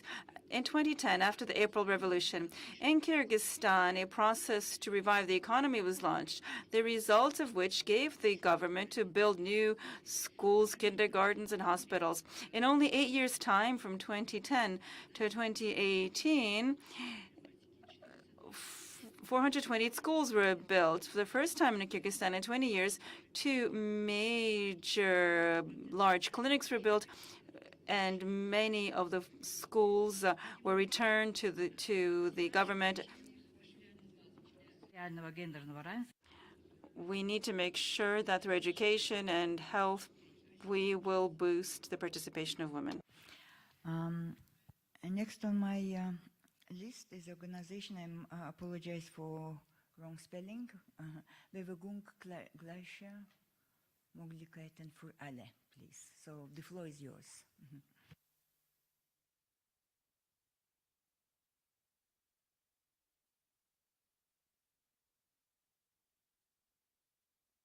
So there is no representative? Okay, if absent in the room, I will move to next speaker, and that is delegation of Belarus. The floor is yours. Спасибо. Thank you, distinguished colleagues. We'd like to inform you with respect to work taking place in our country in improving our legislation with regard to ensuring gender equality and fighting against violence against women.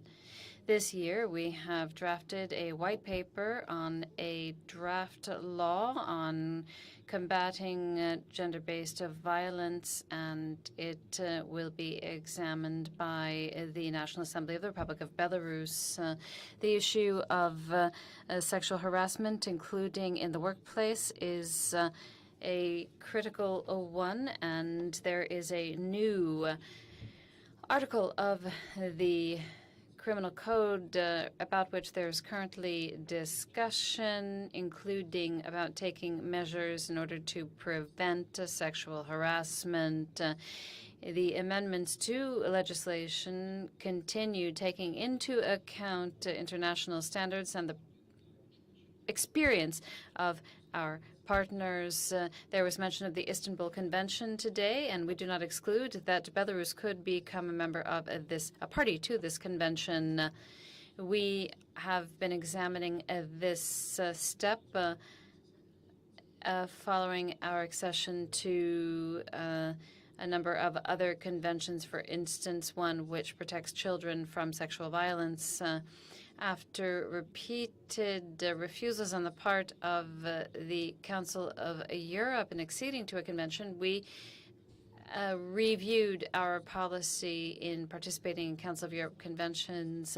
Our country is constantly improving measures in order to ensuring gender equality, and we are one of the few countries in the world in which the index for gender equality is in the positive areas. And in the past 2 years, we have held forums of women leaders in partnership with the UN agencies and the Council of Europe, as well as the OSCE. Thank you.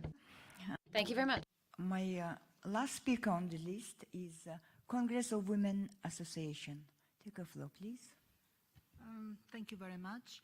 My name is Eva Ruminska-Zimny, and I represent the board of the Congress of Women, Association Congress of Polish Women. This is the largest social movement in Poland. We were established in 2008, and the main aim is to empower women and to make positive change in the institutional structures, including the increase of women in the decision-making. We act across all political parties. We have women members who are members of different political parties. We also have women who live in big cities and small cities and rural areas. We have members who represent different levels of education, professions, etc. We gather every year for national congresses, which gather around 5,000 to 6,000 women participants. We debate all the current issues and what we need to be done. One of the most important problems was the women in decision-making and not enough women in political parties. One of our biggest achievements was introduction of the quota bill to the parliament, Polish parliament, in 2011. Now we prepare women for elections, both municipal elections forthcoming now in October, but also Euro parliament elections and then parliamentary elections in Poland. We are very thankful for all the support from ODIHR because we can use the expertise of ODIHR in making women more visible and having more chances as candidates to be elected. I believe that the Congress could serve as some sort of a good practice for other countries which would like to create similar mechanism of women's networks in their countries to promote positive changes. We already shared this experience with Ukraine, and the Ukrainian Second Congress of Ukrainian Women will be held by the end of this year. We also are ready to share this experience with other interested countries. My recommendation would be then to ODIHR that they continue to support women's networks, which are a very effective mechanism to achieve gender equality. And I have to mention that, especially in countries where women's rights are under pressure, because we do know that there are many countries in the OSCE region, I mean, number of countries at least to say, where this is a certain political situation when women's rights are being questioned. So I would mention that this recommendation would be an important voice from the Congress of Polish Women, and we are ready to continue the cooperation. Thank you very much. Thank you very much for your recommendations. Okay, now the list is exhausted, and now I would like to move to the right to reply that expressed by 4 participating states.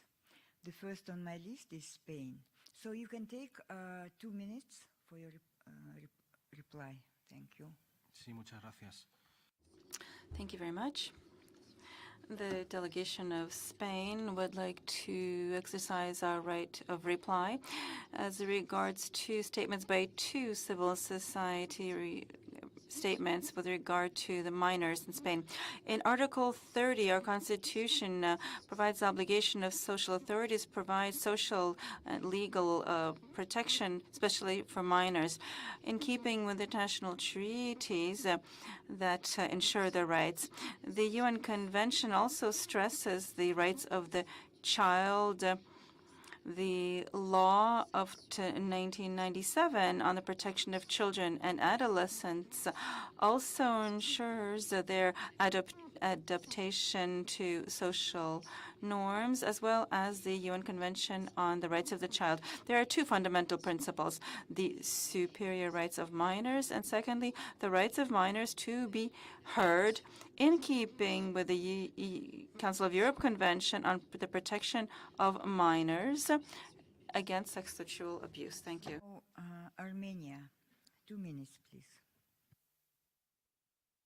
More than enough, Madam Moderator. Thank you very much. We took note that an NGO referred to Armenia and raised issues which are not related to the topic of session. Rosa Primavera News Agency, if I'm not mistaken. However, we refrained from raising point of order in line with our tolerant attitude to any remarks, even not related to the session, and our readiness to engage in dialogue with NGOs. However, we will not ourselves violate rules and respond to those unrelated points. I will just comment one point, the remark on violation of Christian values. Don't you think that it's a bit weird to teach Armenia Christian values? In Armenia, Christian values are fully protected, and we have never politicized our Christian values, neither in internal nor foreign policy. Thank you very much, Madam Moderator.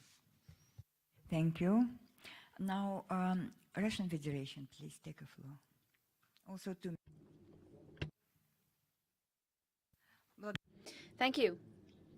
Madam Chairperson, I'd like to use the right to reply with respect to the statements of a number of delegations who referred to the question of amendments to Russian legislation regarding so-called decriminalization of violence in the family.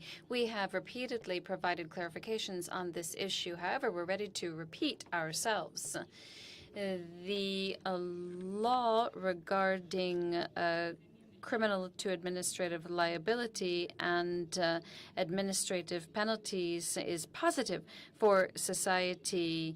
A person who has carried out such an action is judged. What is more, the administrative liability means that the police have the possibility to carry out individual preventive measures with these individuals.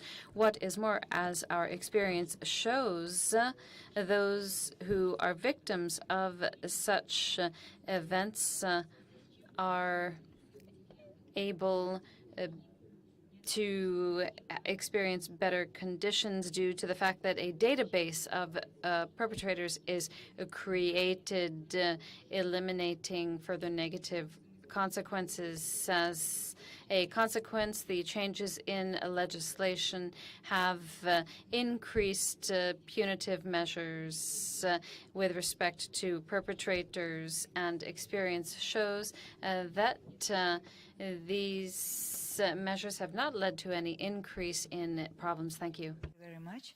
Now, the last on the list is France to exercise the right to reply. Please. Thank you very much, Madam Moderator. I would like to exercise my right of reply with regard to certain comments made by Salut Méricorde.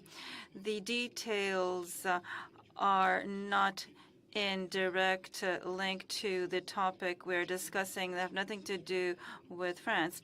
The sex education, of course, doesn't pertain to such young children as were mentioned, and is made with regard to preventing risk, early pregnancy, sexually transmitted diseases, but also with regard to being on guard with the dangers of the internet. Also with regard to the prevention of STDs, enables children to know how to protect themselves. These concerns are part of the legitimate authority of public authorities on whom it is the responsibility to have responsible policies. Thank you.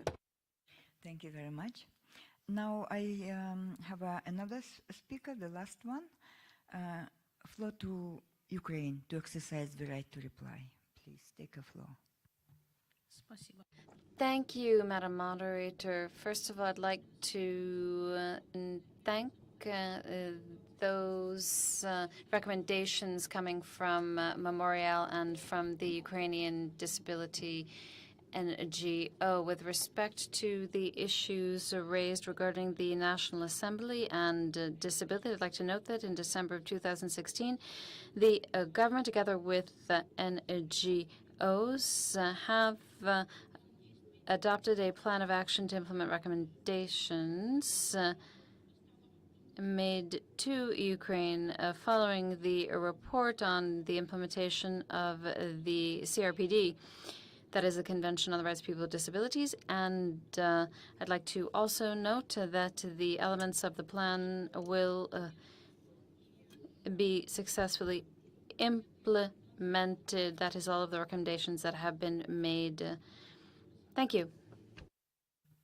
Thank you very much. Now we have exhausted the list of the right to reply. So we still have time today. So I would like to invite our introducers to share their reflections and comments, final remarks of what they can tell us to participants. So I will start with inviting Henry. Thank you very much, and just wanted to use a few short moments to thank ODIHR again for inviting me here and allowing me to listen in on this very interesting debate. And I think it's very positive to see so many member states and national human rights institutions putting in legal and other mechanisms in place to reduce and prevent gender-based violence, but also other forms of sexual harassment, online bullying, misogyny, and looking at how conflict and displacement differently affect different persons depending on gender identities. And also thank some of the civil society organizations who are doing really important work highlighting some of the very particular vulnerabilities faced by some populations. And I can only urge you to continue to doing this work on taking comprehensive approaches to violence prevention and reduction, and the cooperation between civil society organizations and national governments, I think, is quite key there. Thank you. Thank you very much, Henry. Now, Gordana Chomic, please. Thank you. Being privileged to listen to all of you, representatives of the government, civic societies, academia, media, I tried during this time of listening to find a common denominator in all the statements. What's that what connects among all the statements shared around the table? And I clearly see, and I'm grateful to you for the proof given, that we are lacking more mainstreaming human rights in our societies. And I'm grateful for OSCE ODIHR because they are two stubborn places who are dealing with human rights.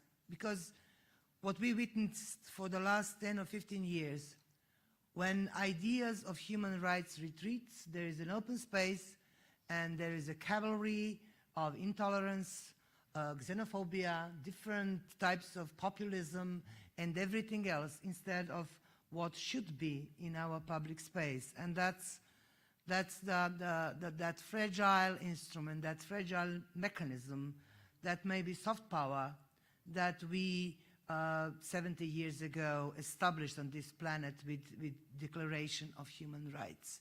We forgot the beauty and the strength of that soft power. And my conclusion to you, to myself, is that we call again and with asking OSCE ODIHR to help us to all the women in our region in OSCE area to be agents of change to revitalize what once upon a time was clear strategy of human rights as principle that our societies will function on. Thank you. Thank you very much to all speakers and to representatives of government delegations as well as civil society representatives for sharing the progress that has been achieved in OSCE area in your countries and promoting gender equality, as well as highlighting some still remaining challenges and new initiatives, good practices. And I think it was encouraging for us to hear that progress is there, and then we need to pick up on this and continue to address the persistent inequalities throughout all countries. And also, it's also encouraging that we are already working a lot on the new and emerging forms of discrimination and violence against women, but also linking them, the violence, with other rights of women, which are lie in different areas like economic, social, cultural rights, and we see how important to address them in a comprehensive and systematic manner. So it is. I also would like to thank all of you for a good set of recommendations. We took a note, and of course we will try our best to act upon them. I think that ODIHR and Secretariat and the field operations will be taking this seriously, and we will address them in future work. Now, I would like also to thank the interpreters for their diligent and very high quality of interpretation. And so on this note, I would like to remind that the speakers list for the next session tomorrow will be open 1 hour before the session. The start of the session, and we advise you to arrive earlier, and because there might be a limitation and because we have a restriction of 50 speakers per list per session, and please don't forget your badge, because only one own badge can be used to sign in for the list of speakers. And my last reminder is please leave your headset, receiver, and headphone in the room. And tonight there is also a number of interesting side events, and please go to listen to the important messages on these important topics to us. So again, thank you very much for your active participation. So looking forward to see you in the next venues.